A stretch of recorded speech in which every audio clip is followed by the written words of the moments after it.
जय हिंद प्यारे साथियों, स्वागत है आप सभी का एक बार फिर से खोटा किंग ऑफिशियल पे। हम बात करेंगे आज एक मैराथन सेशन का पहला क्लास आज का आपका होगा और हम बात करेंगे आज छायाहर कहानी संग्रह का। छायाहर कहानी संग्रह जो पुस्तक है, उस पुस्तक से रिलेटेड जितने भी प्रश्न बन सकते हैं वो सभी कहानियों को, 10 कहानी को हम एक साथ कवर करेंगे और 10 कहानी से रिलेटेड जो भी महत्वपूर्ण इंपॉर्टेंट क्वेश्चंस आपके बन सकते हैं वो सारे प्रश्नों को हम आज कवर करेंगे। तो चलिए शुरू करते हैं आज के इस वीडियो सेशन को बिना किसी देरी के। आपने यहाँ देखा होगा खोटा गद्य साहित्य, ये गद्य साहित्य की बात हम कर रहे हैं, है ना। इसमें से सबसे पहला जो हम बात करेंगे वो बात करते हैं छायाहर की। तो पहली कहानी इसमें हम जो आज बात करने वाले हैं वो छायाहर कहानी के बारे में बात करेंगे। तो छायाहर कहानी संग्रह की कहानियों की शुरुआत हम करें उसके पहले हम थोड़ा सा इसके बारे में इंट्रोडक्शन दे दें। जैसे लेखक अगर बात करें कि छायाहर के लेखक कौन है, तो चित्तरंजन महतो चित्रा के द्वारा यह पुस्तक लिखा गया है। चित्तरंजन महतो चित्रा का जन्म जो होता है वो 6 जनवरी 1946 ईस्वी को। कहीं कहीं पे डेट में थोड़ा सा कन्फ्यूजन मिल सकता है, इसलिए 1946 कम से कम आप जरूर याद रखें। इनके पिता का नाम घनीनाथ महतो और माता का नाम धनिया देवी है। जन्म स्थान अगर बात करें तो बड़की लारी रामगढ़ में इनका जन्म होता है 1946 ईस्वी में। इनकी शिक्षा की अगर बात करें तो ये केबी हाई स्कूल लारी से ये मैट्रिक पास करते हैं 1960 ईस्वी में और फिर बीए करते हैं ज्योग्राफी से रांची कॉलेज रांची से। फिर एमए इन्होंने 1966 में किया और पेशे से ये एक शिक्षक थे, है ना। पेशे से ये एक शिक्षक थे जो कई स्थानों पर अलग अलग समय पर ये पढ़ाया करते थे। विशेष अगर बात करें तो रांची विश्वविद्यालय जनजातीय एवं क्षेत्रीय विभाग में अतिथि खोटा प्राध्यापक के रूप में ये 1984 में वहाँ पे शिक्षक के रूप में कार्य भी किया था। हालांकि इसकी स्थापना जो हुआ था वो 1982 में था, लेकिन ये जो गए थे वहाँ पे 1984 ईस्वी में, वो थे एक अतिथि खोटा प्राध्यापक के रूप में, यानी कह सकते हैं कि गेस्ट फैकल्टी जो होता है ना, गेस्ट टीचर के रूप में जो बोलते हैं, तो बस गेस्ट प्रोफेसर के रूप में ये गए थे। सम्मान की अगर बात करें तो खोटा भाषा साहित्य संस्कृति अकादमी द्वारा 2013 में जव जिनकी खोटाएं सम्मान से सम्मानित भी इनको किया जा चुका है। इनकी भाषा शैली की अगर बात करें तो इनकी भाषा शैली जो वो काफ़ी सरल और सुस्पष्ट देखने को मिलता है और एक प्रवाहमय इनका भाषा शैली जो है वो देखने को मिलता है। अगर इनके अध्यापन की बात करें तो 1970 में ये माराफारी उच्च विद्यालय में ये पढ़ाने के लिए शुरुआत किए। फिर उसके बाद 1972 में ये कूराचास उच्च विद्यालय चल गए। फिर 1972 में रामगढ़ उच्च विद्यालय, फिर 1995 में ये दांतु उच्च विद्यालय में पढ़ाने लगे और इसके पश्चात 31 जनवरी 2006 में ये कह सकते हैं कि फाइनली जो है वो प्रधानाध्यापक के रूप में यानी हेडमास्टर के रूप में ये सेवानिवृत्त होते हैं, यानी रिटायर्ड करते हैं। तो ये भी आपको याद रखना है। यानी 1970 से लेकर के 2006 तक, यानी कह सकते हैं कि लगभग 36-37 साल ये अपने करियर में कह सकते हैं कि ये एक शिक्षक के रूप में ये कार्य अपने इन्होंने किया है और एक अध्यापन का कार्य एक लंबे समय तक इन्होंने दिया। फिर 1984 ईस्वी में बीच में जनजातीय एवं क्षेत्रीय भाषा अकादमी रांची जो है वहाँ पे 1984 में ये गेस्ट फैकल्टी के रूप में भी ये गए थे। चलिए, अब हम इतना आपको महत्वपूर्ण फैक्ट आपको याद रखना है। अब हम बात करते हैं इनकी कुछ प्रकाशित कृतियों की। चित्तरंजन महतो चित्रा के द्वारा जो चर्चित रचनाएं वो है जिंदगी टोह जो एक खोटा उपन्यास है। फिर छायाहर ये कहानी संग्रह जिसकी हम बात कर रहे हैं। उसके अलावा महाराज जो कि खोटा के लोक महाकाव्य का संकलन और प्रस्तुतिकरण जो वो देखने को मिलता है। आगे बात करते हैं छायाहर कहानी संग्रह की। छायाहर कहानी संग्रह की अगर बात करें तो इसके लेखक जो है वो चित्तरंजन महतो चित्रा है। इसका प्रकाशन जो होता है इस पुस्तक का 2007 में और इसके प्रकाशक हैं खोटा भाषा साहित्य संस्कृति अकादमी रामगढ़। याद रखेंगे इसमें कहानियों की कुल संख्या कितनी है, तो 10 कहानी है। 10 कहानी कौन कौन सी है, तो छायाहर मोनेक्लोर, हम कैसे जियब, बुबा एगो कहानी कही दे, गुरु जी चेठा यानी फिकिर, समय कटवा ताश खेला, सांस्कृतिक झगड़ा, चोर डाकू आर लुटेरा, नावा जिम्मेदार और देवता के खाए गेले डाकिन। ये कुछ टोटल इसमें से जो वो 10 कहानी आपको पढ़ना है। ये 10 कहानी आपको रटे होने चाहिए। जैसे कोई भी सवाल अगर पूछे कि इनमें से कौन सी कहानी जो है वो छायाहर कहानी से संबंधित नहीं है, तो ये 10 कहानी के अलावा कोई भी ऑप्शन में अगर दिखे तो वो टिक कर देना है, यानी वो नहीं है ना। बाकी की ये 10 कहानी आपको याद होनी चाहिए। 10 कहानी के मुख्य पात्र जो हैं उनके बारे में भी आपको याद होनी चाहिए। अब कुछ अन्य तथ्यों की बात करें तो इसमें अन्य तथ्य में जैसे मंतव्य लिखवैया, इस पुस्तक के मंतव्य लिखवैया जो है वो गिरधारी गोस्वामी आकाश खूंटी है। लेखक परिचय जो इन्होंने दिया है वो है वासुदेव महतो और एक बात लिखवैया जो है वो है गोविंद महतो जंगली। अब देखिए यहाँ पे सवाल उठेगा कि ये सब आखिर में क्या है। तो किसी भी पुस्तक को तैयार करने के लिए, किसी पुस्तक कह सकते हैं कि कहानी संग्रह को तैयार करने के लिए उसमें कई लोगों का सहयोग होता है। ऐसा नहीं कि कोई एक व्यक्ति किताब को लिख देता है, ऐसा नहीं है। उसके साथ कई सारे सपोर्टर्स के रूप में होते हैं। तो उन्हीं सपोर्टर्स की भूमिका में ये भी आपको याद रखने हैं कि अगर पूछा जाए कि छायाहर कहानी के मंतव्य लिखवैया की है तो गिरधारी गोस्वामी आकाश खूंटी। लेखक परिचय ककर लिखल है तो वासुदेव महतो के द्वारा, और एक बात लिखवैया की है तो गोविंद महतो जंगली। ये सभी चीज़ें आपको याद रखनी है। चलिए हम बात करते हैं अब छाहर कहानी संग्रह की। छाहर कहानी संग्रह की शुरुआत करें तो सबसे पहले याद रखना यह संग्रह की पहली कहानी है ना। छाहर कहानी संग्रह की पहली कहानी जो वो कौन सा है तो छाहर है। इसमें मुख्य पात्र की अगर बात करें तो मुख्य पात्रों की बात करें तो 5 पात्र इसमें कुल जो है वो देखने को मिलता है, जिसमें रोहन और मोहन जो वो मुख्य पात्र है ना। रोहन और मोहन मुख्य पात्र है। टोटल इसमें 5 लोगों की बात यहाँ पे चर्चा होती है ज़्यादा।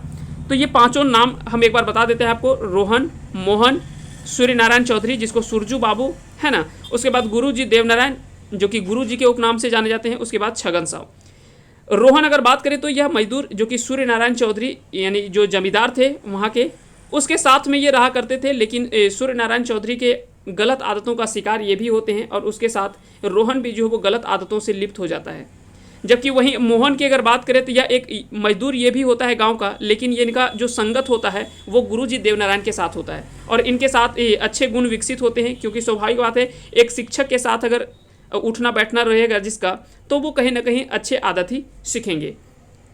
फिर सूर्य नारायण चौधरी सुरजू बाबू ये गांव के जमींदार हैं है ना। इनके पिता का नाम बिरजू चौधरी, ये आपको नाम याद रखना है। गुरुजी देवनारायण ये गांव के भले सज्जन और मास्टर थे है ना। इनका उपनाम जो है वो देवा चौधरी, कई जगह पे आपको देवा चौधरी भी मिलेगा है ना। देवनारायण चौधरी नहीं मिले तो देवा चौधरी भी मिलेगा। और सुरजू बाबू या सूरज चौधरी ये भी मिल सकता है, या सूर्य नारायण चौधरी भी मिल सकता है। तो ये सब चीज़ कंफ्यूज नहीं करना है। और छगन साव कौन होता है तो एक दुकानदार होता है जो होटल खोल के बैठा होता है, दारू पकौड़ी ये सब सिंघाड़ा पकौड़ी वगैरह बेचता है ना। ये सारी चीज़ें आपको याद रखनी है। अब हम बात करते हैं थोड़ा सा कुछ महत्वपूर्ण फैक्ट के बारे में। गुरु जी जो देवनारायण चौधरी थे उनके द्वारा दिया गया गुरु मंत्र, जब रोहन गलत आदतों से लिप्त हो जाता है तो मोहन के पास जाता है और आखिर में मोहन से पूछता है कि तुम्हारा सेहत भी ठीक ठाक है, तुम अच्छे आदतों से है, तुम्हारा बच्चा भी स्कूल में पढ़ लिख रहा है और तुम्हारा घर परिवार भी अच्छे से चल रहा है, तो आखिर में क्या उसका राज है, थोड़ा सा हमको भी बताओ ताकि हम भी जो है अपना लाइफ को जरा सा अच्छा कर सके, बेहतर भविष्य हम भी अपना बना सकें। तो उसी को लेकर के मोहन जो है वो रोहन को जाता है अपने गुरुजी देवनारायण चौधरी के पास, और वहाँ से देवनारायण चौधरी जो गुरुजी थे उन्होंने 3 मंत्र दिया था मुख्य रूप से कि दियो दारू पिए ले तोरा छोड़े हतो, यानी सबसे पहले तो तुमको दारू मौत जो है वो छोड़ देना पड़ेगा। खून पसीना गायर के खाए हतो, यानी जब भी खाना हो तो वो मेहनत करके खाना होगा। ऐसा नहीं कि अगर कोई तुमको थोड़ी देर के लिए अगर हो सकता है कि दे दे पैसे, लेकिन हमेशा कोशिश करो कि हम मेहनत करके खाएं। उसके बाद छतरल छाहरे बैठी उठी सूती न रहे हतो।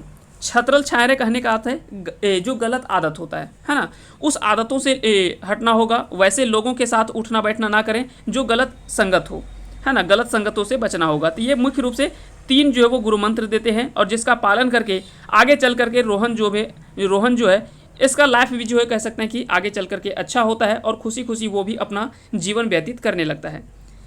अब हम बात करते हैं कहानी का मूल भाव। कहानी का मूल भाव, इसमें जीवन में संगति का असर जो है वो काफ़ी ज़्यादा होता है। जैसी हमारी संगति होगी वैसा हमारा जीवन होगा और वैसे हमारे आचार होंगे, विचार होंगे, व्यवहार होंगे है ना। जैसे लोग हमारे साथ उठने बैठने होंगे उन्हीं का प्रभाव हमारे ऊपर भी देखने को मिलता है। चलिए अब हम बात करते हैं कुछ महत्वपूर्ण प्रश्नों के, जो कि यहाँ से बनने वाले प्रश्न है, जो आपके एग्जाम में हूबहू प्रश्न आपको डेफिनेटली यहाँ से देखने को मिलेगा। एक बार पूरा इस क्लास को आप लास्ट तक देख लेंगे, उसके बाद आप हमें बताएंगे कि इस क्लास से आपको कितना बेनिफिट हुआ। छाहर कहकर लिखल कहानी लगे, तो छाहर कहकर लिखल कहानी लगे तो चितरंजन महतो चित्रा के द्वारा लिखी गई यह कहानी संग्रह है, तो इसका आंसर हो जाएगा डी। छाहर कैसन किताब है, तो छाहर जो है वो एक कहानी संग्रह है जिसमें कुल कितनी कहानी, तो 10 कहानी इसमें शामिल है। अगला सवाल है कि छाहर कहानी संग्रह कई गो कहानी, तो टोटल 10 गो कहानी इसमें शामिल है। छाहर कर माने की है वो है, तो छाहर कर माने हो वो है छाया, संसर्ग या तो फिर नज़दीकी, तो ये सभी हो जाएगा। यानी किसी के साथ नज़दीकी रहना, उसके साथ उठना बैठना, उसको भी छाहर कहा जाता है। संसर्ग या तो फिर छाया भी कह सकते हैं, किसी के छत्र छाया में रहना। जैसे बोलते हैं कि जब तक बाप के छत्र छाया में है तब तक तो अच्छा है, बाप का साया उसके हाथ से मतलब सर से उठने दो, उसके बाद देखना उसका क्या होगा। तो ये सब याद रखेंगे, छाया, संसर्ग और नज़दीकी, ये सभी जो होता है वो छाहर का अर्थ होता है। अगला सवाल है कि छाहर कहानी संग्रह प्रकाशन कौन बछर भेल रहे, तो छाहर कहानी संग्रह का जो प्रकाशन होता है वो 2007 में इसका प्रकाशन होता है। प्रकाशन कहाँ से होता है, तो चलिए थोड़ा सा हम बात कर लेते हैं। खोटा भाषा साहित्य संस्कृति अकादमी जो कि रामगढ़ में है, यह इसका प्रकाशक भी है। इसके बारे में पहले चर्चा कर चुके हैं और इसका प्रकाशन 2007 में हुआ था। छाहर कहानी के मूल मुख्य पात्र किए है गए, तो रोहन और मोहन, ये दो मुख्य पात्र देखने को मिलता है। हालांकि इसमें टोटल 5 व्यक्ति की चर्चा की गई है, रोहन, मोहन, उसके बाद सूर्यनारायण चौधरी, देवनारायण चौधरी, उसके बाद एक हमने बोला कि जो दुकानदार होता है ना, एक हमने दुकानदार के बारे में बताया कि जो दुकानदार जो कि कह सकते हैं कि अपना होटल वगैरह चलाता है, पकौड़ी वगैरह बेचता है, ठीक है। तो ये सारा चीज़ आपको याद रखनी है। चलिए आगे चलते हैं अगले सवाल की ओर। छाहर कहानी संग्रह पहिलका कहानी कौन टाक है, तो छाहर कहानी संग्रह की जो पहली कहानी है वो छाहर है और अंतिम कहानी जो वो है देवता के खाए गले डाकिन। इस तरह के सवाल भी आपसे पूछा जा सकता है कि इस कहानी संग्रह के पहली कहानी कौन सी है और अंतिम कहानी कौन सा है, तो ये भी सवाल आपसे पूछा जा सकता है। अगला सवाल है कि छाहर कहानी संग्रह आखिरी कहानी कौन टाक है, तो देवता के खाए गले डाकिन। अगला सवाल है एकर में कौन टा छाहर के नायक है, एकर में कौन कहानी टा छाहर कहानी से संबंधित ना है, तो माय के लोर, बौने के लोर, नावा जमींदार और गुरुजी की फिकीर। तो गुरुजी की फिकीर, नावा जमींदार और बौने के लोर ये तीनों तो है, लेकिन माय के लोर जो है ये सोंध माटी कहानी संग्रह से संबंधित पुस्तक है और सोंध माटी को लिखा किसने है, तो विनोद कुमार के द्वारा लिखी गई रचना है।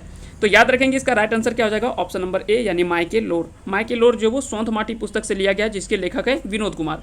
आगे अगला जो हम कहानी संग्रह के बारे में बात करेंगे वो सोंध माटी ही होगा और उस पर काम चल रहा है। जल्द ही हम उसका वीडियो जो है वो अगला वीडियो हम लाने का प्रयास करेंगे, जितनी जल्दी हो सके हम उन सारी चीज़ों को कवर करते चलेंगे और एक एक क्लास में आपका टोटल चीज़ जो है वो कंप्लीट होता जाएगा। छाहर एक क्लास में कंप्लीट हो जाएगा, उसी तरह से सोंध माटी अगला कंप्लीट हो जाएगा, फिर खोटा निबंध हम कंप्लीट कर देंगे।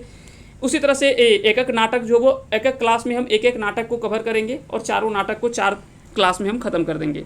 फिर उसके बाद हम एक साथ लेकर के आएंगे चारों नाटक से एक ऐसा सेशन लेकर के आएंगे जिसमें चारों नाटक से सारे सवाल को हमने कवर कर रखा होगा। अगला सवाल है कि एकर में कौन टा कहानी छाहर किताबें शामिल है, तो बोनेक लोर, मायके लोर, ढरकल लोर। तो इसमें सही आंसर जो हो जाएगा वो क्या हो जाएगा, बोनेक लोर। बोनेक लोर जो है वो छाहर कहानी किताब में शामिल है, छाहर कहानी से संबंधित है। तो याद रखेंगे इसका सही आंसर क्या हो जाएगा, बोनेक लोर।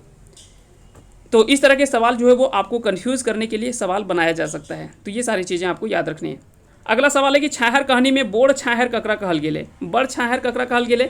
तो यहाँ पे क्या है कि बड़ छाहर उसको बोला गया जो कह सकते हैं कि थोड़ा ठाठ बाट में जीता है, थोड़ा गलत आदतों से लिप्त रहता है, तो उसी को हम जो कि किसके साथ रहता है, तो सूर्यनारायण चौधरी के साथ, क्योंकि सूर्यनारायण चौधरी जो होता है वही रोहन इसके साथ में उठना बैठना करता है, जो कि कहीं ना कहीं ये गाँव के एक जमींदार होता है और दारू नशा वगैरह करना, मांस मदिरा वगैरह का सेवन करना और गलत आदतों से लिप्त होना ये इसका पेशा रहता है, जिसके कारण से इसके आदत में, इसके संगत में रह करके रोहन भी जो वो कहीं ना कहीं गलत आदतों से लिप्त हो जाता है, ठीक है।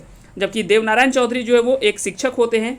तो देखिए नाम में ही छुपा हुआ है देव, तो देव जो होते हैं वो अच्छे होते हैं, तो इस तरह से भी आप याद रख सकते हैं, है ना। चलिए अगला सवाल है कि छाहर कहानी में छोट छाहर ककरा कहल गेले, तो छोट छाहर जो बोलल गेले वो देवनारायण चौधरी के बोलल गेले, जो गांव के गुरुजी हो, यानी एक भल सज्जन हो वो है ना, जो कि एक मास्टर हो, और अगर छत्र छाया में केर हो तो अगर छाहर में जो रो वो सोहन रो है, सोहन, ठीक है।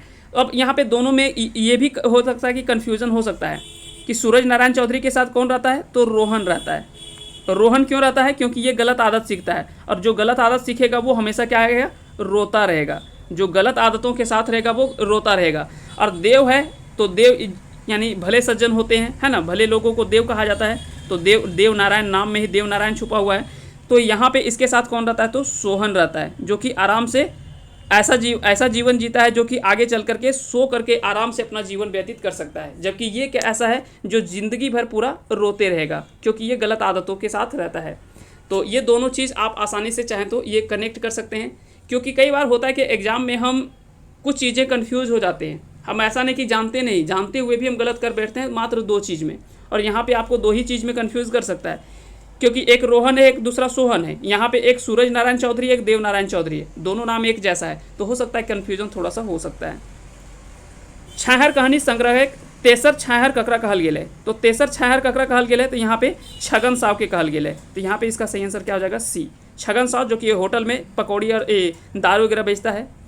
छाहर कहानी गाँव एक जमींदार के की नाम हले, तो छाहर कहानी गाँव एक जमींदार के नाम जे हले वो हले सूर्य नारायण चौधरी, जबकि देव नारायण चौधरी एगो मास्टर हले, है ना।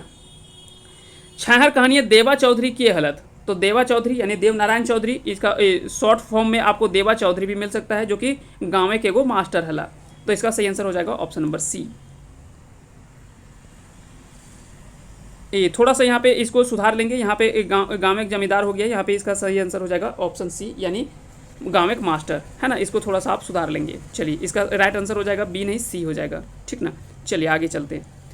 रोहन मोहन कौन कहानी के मुख्य पात्र रह गए, तो रोहन और मोहन कौन कहानी के मुख्य पात्र रह गए, तो छाहर कहानी के मुख्य पात्र रह गए। और दोनों गोतिया एक गाँव के गोतिया हले और दुइयो को हले गाँव के एक मजदूर हले दुइयो, है ना। एक गलत आदत के साथ रोल है, एगो सही आदत के साथ रोल है, ठीक है। सुरजू बाबू घर ककर बेसी आना जाना रहो हले, तो सुरजू बाबू के घर ककर बेसी आना जाना रोले, तो सुरजू बाबू हले के, तो सुरजू बाबू गाँव एक जमींदार हले और एकर घर बराबर आना जाना ककर रोले, तो रोहन के रोल है ना। रोहन के रोल है जो कि गलत आदत के साथ दारू मौत होकर साथे बैठ के पियो होले, जो कि बेजाय लक्षण सीख ले यानी बेस लक्षण ना सीख ले। और देवा चौधरी घर ककर बेसी आना जाना रोल है, तो एकर देवा चौधरी के घरे बेसी आना जाना रोल है मोहन के, तो इसका सही आंसर हो जाता है बी यानी मोहन के। और ई की हले कि बेस लक्षण सीख ले, क्योंकि बेस छाहर में रहले हमेशा अच्छा आदत के साथ रहले, इसीलिए बेस लक्षण सीख ले। रोहन मोहन कैसन लोग रहा, तो ये दोनों जो था वो क्या था, मजदूर था, मजूरा जिसको बोलते हैं, मजूरा या तो फिर मजदूर था। चलिए अगला सवाल है कि रोहन मोहन में कैसन नाता रहो है, तो ये दोनों जो है वो गोतिया हले, है ना, दोनों गोतिया हले, गोतिया में रिश्ता नाता हले। बिरजू ककर बापे का नाम रहो है, तो बिरजू चौधरी किसके पिता का नाम रहता है, तो हमने बताया कि सुरजू चौधरी जो थे, है ना, जो गाँव का जमींदार था, उसके पिता का नाम जो है वो बिरजू चौधरी था। छात घर कौन बनवो हला, तो छात घर के बनवो हला, तो छात घर के बनवो हला, तो यहाँ पे सुरजू चौधरी हो जाएगा, सूर्य नारायण चौधरी हो जाएगा, क्योंकि जिसके पास पैसा ज़्यादा होगा वही तो अच्छा मकान बना पाएगा। और ये क्या था, एक जमींदार था जिसके कारण से इसके पास अच्छा खासा पैसा था। और सुरजू बाबू के साथ कौन रहता था, तो रोहन रहता था, है ना। और मोहन किसके साथ, तो देवा चौधरी के साथ। तो कोई भी चीज़ को आप बार बार उन चीज़ों को रिपीट करेंगे तो आपको याद करने की ज़रूरत नहीं पड़ेगा, धीरे धीरे आप आसानी से कनेक्ट कर लेंगे। छाहर कहानी में कौन कांदा है, तो छाहर कहानी में क्या कांदो है, तो रोहन कांदो है। काहे कि आगे चल करके देखो कि मोहन के शरीर भी स्वस्थ हो है, अपन बाल बच्चा के भी पढ़ावो है, अपन घर परिवार के लेकर के अच्छा से लेकर के चलो भी है। और कि हले कि सब कुछ बढ़िया हले, अगर शरीर भी हष्ट-पुष्ट हो गए, जबकि रोहन धीरे धीरे गलल जा हले, काहे कि वो दारू मौत पियो ले, तो एकर कारण से रोहन जो वो लगातार रोवो हले। तो रोना यहाँ पे कांदना का अर्थ ही होता है रोना, और रोएगा कौन, जिसके नाम में ही रो लिखा हुआ है ना, रोहन, तो वही रोएगा। रोहन के देवा चौधरी की गुरु मंत्र देला, तो ये दले की दारू मौत पियल छोड़े हतो, खून पसीना गार के खाए हतो, और छतरल छाहरे बैठी उठी ना होतो, यानी जो बड़े गलत संगत होता है उसके साथ नहीं रहना पड़ेगा, और खून पसीना एक करके यानी मेहनत करके खाना पीना पड़ेगा, और दारू मौत से बचेल पड़तो, यानी जो गलत आदत है उसको छोड़ना पड़ेगा। तो इसका सही आंसर हो जाएगा ऑप्शन नंबर डी यानी ई सभे हो जाएगा इसका राइट आंसर। चलिए आगे चलते हैं। अगला सवाल है कि छाहर कहानी रोहन की ले कांदा है, तो छाहर कहानी रोहन कहे ले कांदो है, तो आपन गरीबी देख के, पहला सुरजू बाबू को वफादारी करल से, मोहन के सूखे आर टनकायल देख के, तो ये सभी कारण जो है वो कहीं ना कहीं रोता है। तो इसका राइट आंसर क्या हो जाएगा, ये ऑप्शन नंबर डी। एकर में कौन टा कहानी छाहर किताबे के नाय हके, तो यहाँ पे आपको बताना है कि बोने के लोर, गुरुजी की फिकीर और सांस्कृतिक झगड़ा, ये तीनों है, लेकिन माय के लोर हमने बताया कि यह किसका है, तो सोंध माटी किताब से है। यह किससे है, तो सोंध माटी किताब जो है उससे लिया गया कहानी है। चलिए विनोद कुमार की रचना है ये सोंध माटी। एकर में कौन टा कहानी छाहर किताबे के नाय लागे, तो नावा जिम्मेदार ये तो है, चोर डाकू और लुटेरा ये भी है, समय कटवा ताश खेला ये भी है, लेकिन अजवायर भौजी बेड़ायल चेंगा ये किसका है, तो ये सोंध माटी की से लिया हुआ कहानी है। एकर में कौन टा कहानी छाहर किताबें छपल है, तो ओद दीदा, दू पहला जोनरा, मलकी बहू, हम कैसे जियब, तो हम जियब कैसे या हम कैसे जियब, ये कहानी जो है वो छाहर से लिया गया है। बाकी सब ये तीनों जो है, ये तीनों कहानी जो वो सोंध माटी की कहानी से संबंधित है। अगला सवाल है कि छाहर कहानी मुख्य भाव है, तो छाहर कहानी का जो मुख्य भाव क्या है, तो निशाबंदी की सलाह, पर्यावरण बचावे की सलाह, उठन बैठन संगत के असर पड़ा है। तो इसका सही आंसर हो जाएगा ऑप्शन नंबर सी। यहाँ पे मुख्य रूप से बात किया गया है संगति का, कि जिस जैसा आपकी संगति होगी वैसा ही आपका व्यवहार होगा, विचार होगा और वैसे ही आपकी वाणी होगी, है ना। इन चीज़ों को लेकर के इसमें बताया गया है। छाहर कहानी के मूल भाव की है, तो छाहर कहानी उठन बैठन के असर पड़ो है, बिल्कुल। संगत कर असर पड़ो है, ये भी सही है। जैसन संगत तैसने बुद्धि विचार, तो ये सभी इसका राइट आंसर हो जाएगा, यानी ऑप्शन नंबर डी इसका सही हो जाएगा। चलिए अगला चलते हैं। अगला सवाल है कि सूर्य नारायण चौधरी के हुकुमदारी कौन कर रहा है। तो सूरज नारायण चौधरी के हुकुमदारी के करोले, तो रोहन करोले, क्योंकि रोहन के उठन बैठन रोले सूरज नारायण चौधरी के साथ। छगन साहब कौन कहानी के पात्र है, तो ये है छाहर कहानी के पात्र है, तो इसका राइट आंसर हो जाएगा ऑप्शन ए। दारू ने पीबे न पीबे पकौड़ी तो 2-4 गो खाए ले, यानी दारू ना पीबे तो ना पीबे, कम से कम पकौड़ी तो 2-4 गो खाए ले। ई बतिया के ककरा कहले, तो ई बतिया के ककरा कहले, जब रोहन और सोहन जब वहाँ पे जाता है तो रोहन और ये सूरज नारायण चौधरी वो दोनों तो खाता है, लेकिन मोहन जो है वो वहाँ पे दारू नहीं पीता है, बल्कि वह पानी 1 गिलास पी करके और वहाँ से चल देता है ना। जबकि दारू और ये जो ताड़ी वगैरह होता है वो नहीं पीता है। तो याद रखेंगे यह बात किसने कहा था, छगन साव ने कहा था मोहन से। जो होटल का मालिक था, जो होटल चलाता था छगन साव, उसने कहा कि चलो दारू नहीं पिएगा तो कम से कम पकौड़ी खा लो। लेकिन मोहन बोला कि नहीं, हम यहाँ पे ना ही दारू पियेंगे ना ही और कुछ करेंगे यहाँ पे, क्योंकि वो हमेशा अच्छे आदतों से सीखा, अच्छा आदत उसके ऊपर था। हमर फीस दारू मौत साफ, ये बात के ककरा कहले, तो ये कहले देवा चौधरी रोहन की। देवा चौधरी रोहन के कहले कि हमर फीस जो है वो दारू मौत साफ, यानी हमर स्वाभाविक बात है कि जब रोहन गुरुजी से मंत्र सीखने के लिए गया तो आखिर में उसने पूछा कि आखिर में गुरुजी तोर फीस की होते, गुरुजी से पूछा देव नारायण चौधरी से। तो देव नारायण चौधरी ने कहा कि अगर तुम दारू मौत छोड़ देता है तो समझ लो कि वही मेरा फीस है। तो अगर तुम ये अच्छे आदत से सीख जाता है, दारू मौत छोड़ देता है, तो समझ लो कि हमारा फीस मिल गया। ठीक है, चलिए आगे चलते हैं। अगला सवाल है कि मोहन के संगे रोहन के देख के देवा चौधरी की कहला। तो मोहन के संगे रोहन के देख के देवा चौधरी यानी गुरु जी हले उ की कहला, तू कहले आजे कैसे हिंदे डहर भुलाए गए। स्वाभाविक बात है कि हमेशा रोहन किसके पास जाता था, वो जाता था अपना सूरज नारायण चौधरी जो जमींदार था उसके पास, और आज अचानक गुरु जी के पास गया।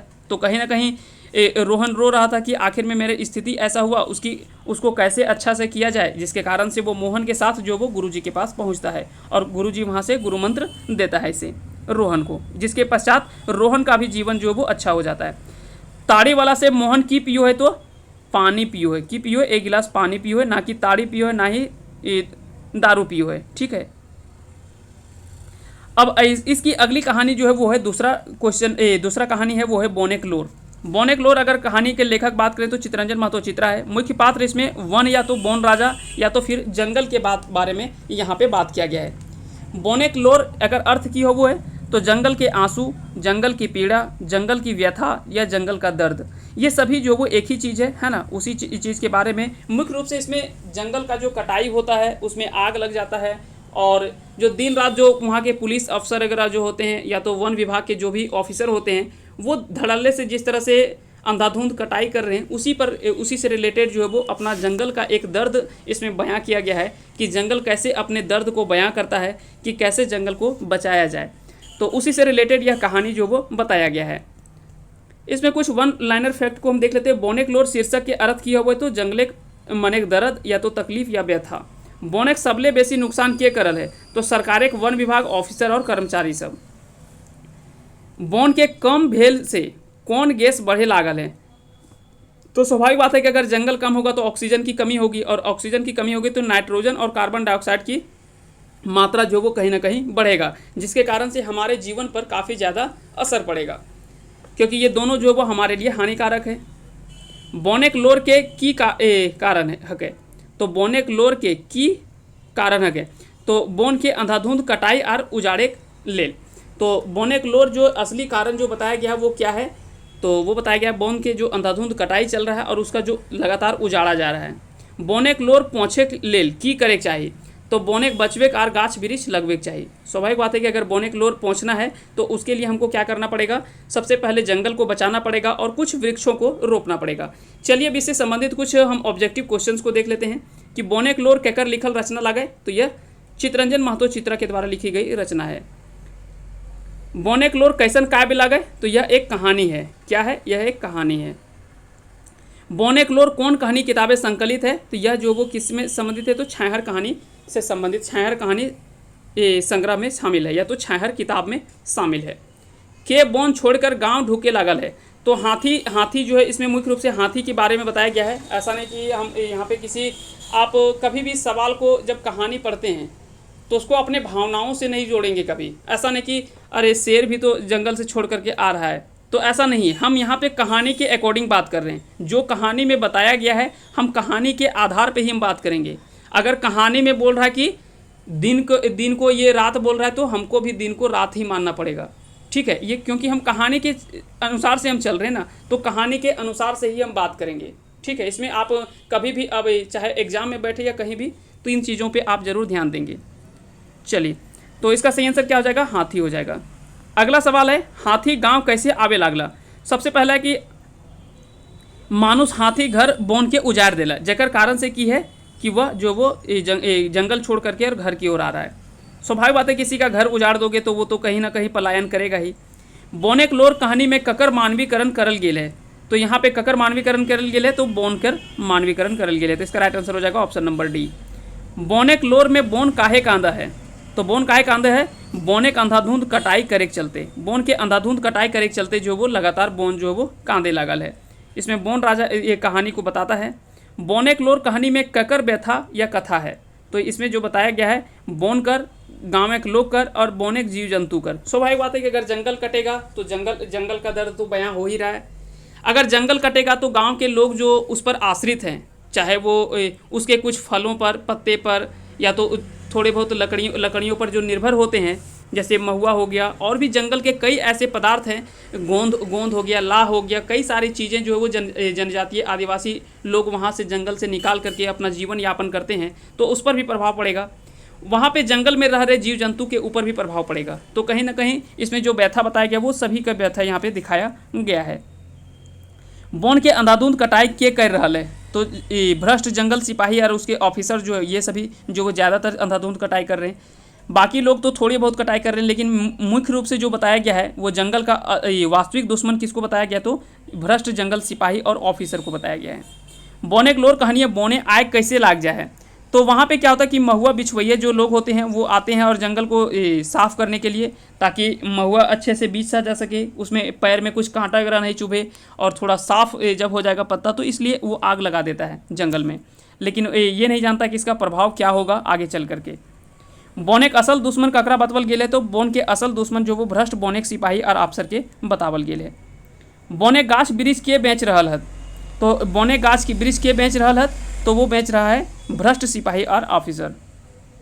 बोनेक बचवे खातिर सरकार की करल है, तो सबसे पहले तो वो वन विभाग बनाया है ना, बोन रक्षक सिपाही बहाल कर ली है, और गाँव के लोग के प्रोत्साहित करा है लगातार, जिसके कारण से आपने देखा होगा उज्ज्वला योजना का नाम आपने सुना होगा। उज्ज्वला योजना की शुरुआत इसीलिए किया गया ताकि अगर ज़्यादा लोग अगर गैस का इस्तेमाल करेंगे तो जंगल बचेगा, और कहीं ना कहीं इसका असर भी आज देखने को मिल रहा है कि लगातार जो वो जंगल का जो क्षेत्रफल है वो धीरे धीरे बढ़ रहा है। तो कारण इसका यही है। अब सिर्फ अगर बात करें जंगल का सबसे ज़्यादा जो कटाई हो रहा है वो हो रहा है जो लकड़ी के बनने वाले औजार हैं, चाहे वो घर के लिए इस्तेमाल होता हो, दरवाज़ा खिड़की, या तो और भी जो भी है, बेड पलंग हो गया, और भी जो भी चीज़ें हैं, ये सभी बनाने के लिए आरा मशीन वगैरह जो दुकानदार होते हैं वही सब सबसे ज़्यादा इसका इस्तेमाल जो कर रहे हैं, इसका अंधाधुंध कटाई कर रहे हैं, और वो कहीं ना कहीं जुड़े होते हैं। तो जो जंगल के सिपाही और ऑफिसर होते हैं उससे जुड़े हुए होते हैं, कहीं ना कहीं सेटिंग होता है। बोनेक्लोर मने की हबो है, तो जंगल के आंसू हबो है ना, तो इसका सही आंसर हो जाएगा सी। बोनेक राजा आपन व्यथा ककरा सुनावे लागल है, तो यहाँ पे जो बताया गया वो आम जन को यह बताया जा रहा है ना। बोनेक राजा जो वो आपन व्यथा ककरा सुनावा है, तो आम जन के सुनाए रहल है।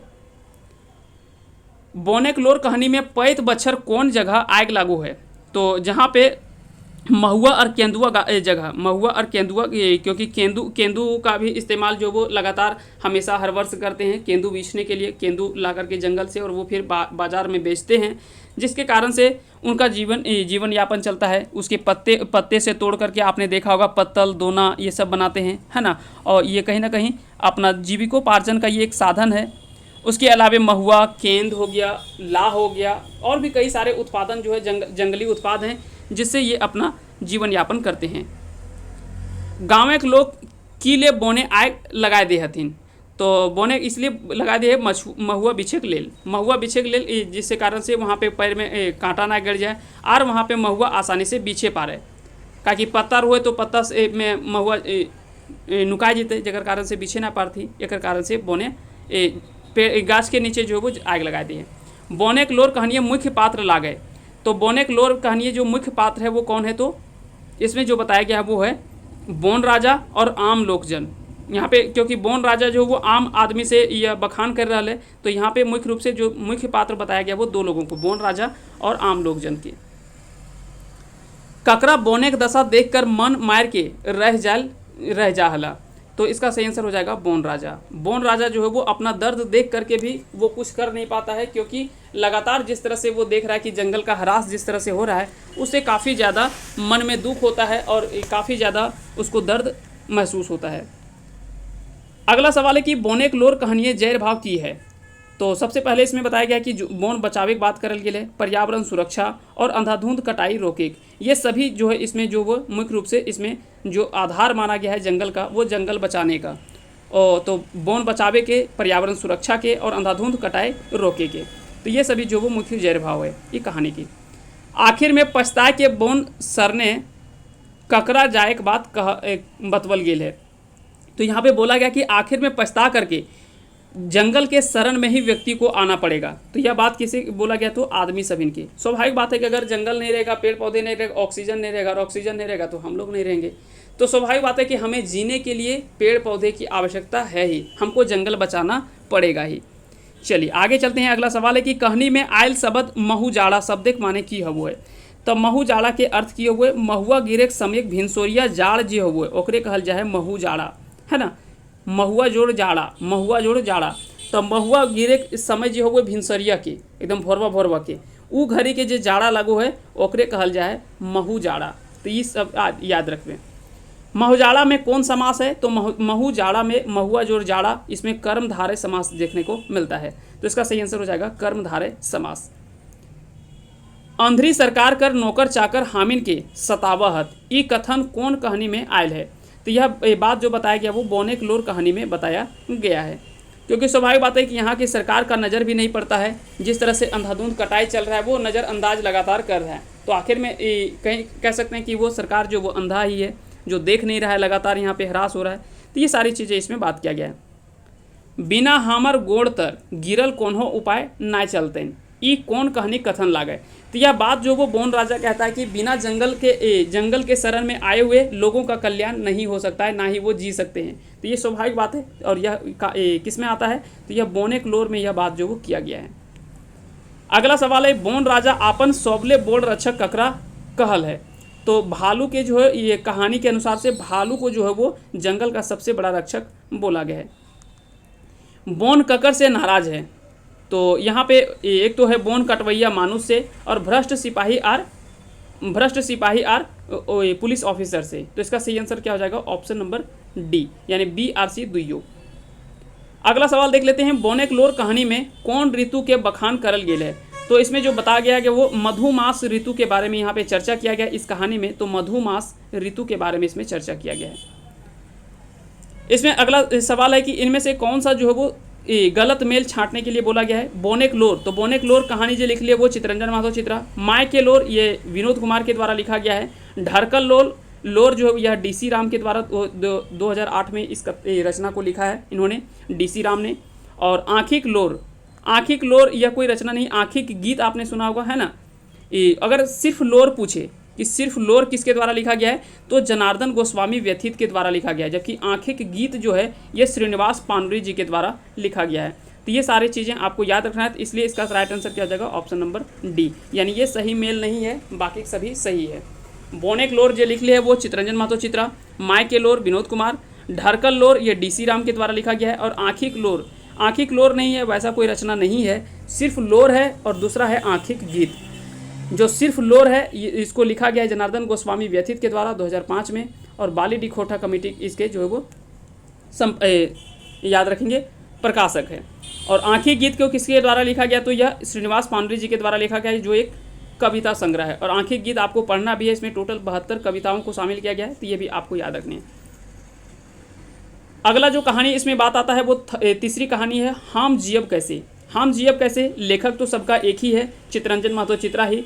शीर्षक का अर्थ क्या है, मैं जीऊँ कैसे, यानी हम जियब कैसे, इसका अर्थ होता है मैं जीऊँ तो जीऊँ कैसे।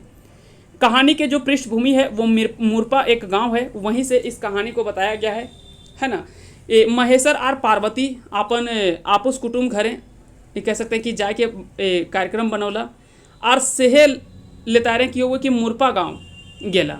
उसी समय में वो मुरपा गांव भी पहुंचते हैं। और हुआ महेश्वर के भतीजा एक रघुनाथ हले, रघुनाथ एक यहाँ पे चर्चा किया गया है, तो रघुनाथ एगो हले। उसी के वहीं से संबंधित ये कुछ घटनाओं के बारे में यहाँ पे चर्चा किया जाता है। तो यहाँ पे कुछ ऐसे लोग हैं जिनके बारे में आपको याद रखने हैं। कहानी का विषय वस्तु जो होता है वो क्या है, उग्रवाद समस्या। दरअसल मुरपा गांव जो होता है वो कहीं ना कहीं उग्रवाद से पीड़ित रहता है।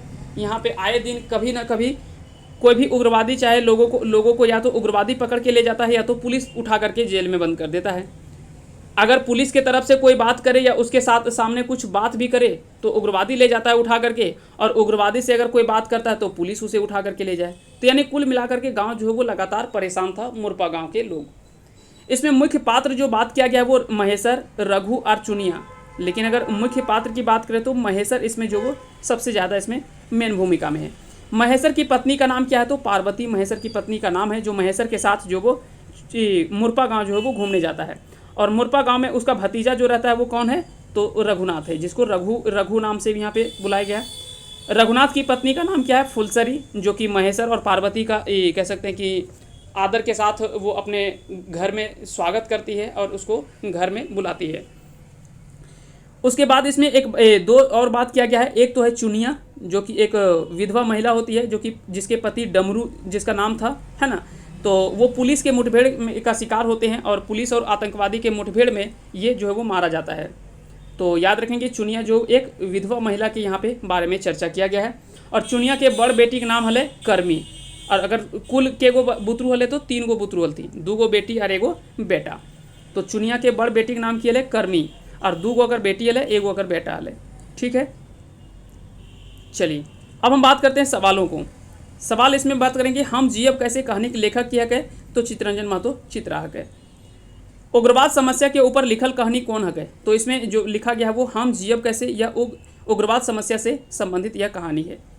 अगला सवाल है कि सही मेल छांटा। इसमें से आपको सही मेल छांटना है और बताना है कि इनमें से कौन सा जो वो सही मेल है। पार्वती रघुनाथ के पत्नी, बिल्कुल नहीं। पार्वती जो है वो महेश्वर के पत्नी रहता है। महेश्वर चुनिया का पति, बिल्कुल नहीं। यह जो पार्वती का पति, चुनिया के पति का नाम किए ले डमरू हले।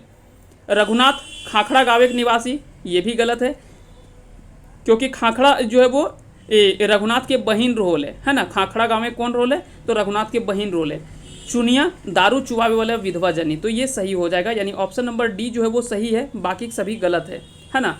पार्वती जो है वो रघुनाथ के पति ना है, यह महेश्वर के पत्नी हले। महेश्वर चुनिया के पति ना हले, यह पार्वती के पति हले, है ना। और रघुनाथ के हले, तो रघुनाथ जी हले वो मुरपा गाँव के लोग हले, और यह महेश्वर के भतीजा लग बोले, गोतिया के भतीजा, अपन भतीजा ना हले। और चुनिया जी हले वो बेदिया टोला में रहो हली, और वहाँ पे दारू मत चुबावो हली, पत्ते 2-3 पत्ते बेच करके अपन जीवन यापन करो हली। क्योंकि अगर 3 गो पुत्रु हलती, 2 गो बेटी और 1 गो बेटा। बड़ बेटी के नाम हले कर्मी, है ना। कर्मी हले जे कि छगरी चरावो ली और एकर मदद करो हली। जबकि छोट बेटी और छोट बेटा हले, बेटा लगभग 3 साल के हले, तो ओकरा देखो लेके ओकर छोट बेटी।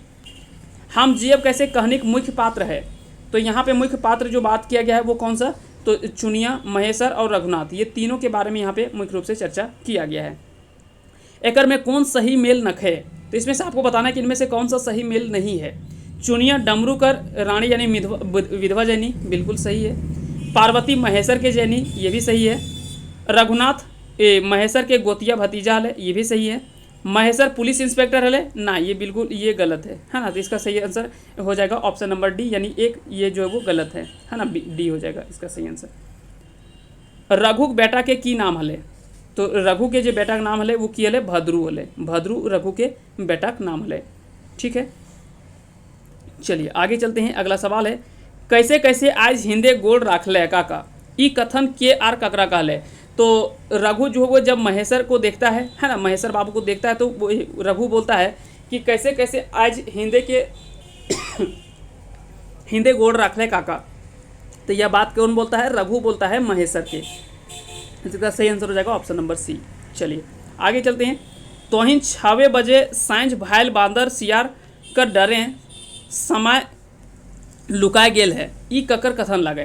तो जब महेश्वर और उसकी पत्नी पार्वती जाती है तो वहाँ पे पार्वती जो वो रघु की पत्नी से कहती है ना, रघु के पत्नी से कहती है कि तुम लोग तो 6 बजे ही लगता है कि जैसे बांदर सियार इस सब के डर से तुम लोग जो वो छुप जाती है। लेकिन दरअसल क्या होता है कि मुरपा गांव कहीं ना कहीं उग्रवाद से प्रभावित होता है, जिसके कारण से डर से सभी लोग बहुत जल्दी जो वो अपना अपना घर में अंदर चल जाते हैं।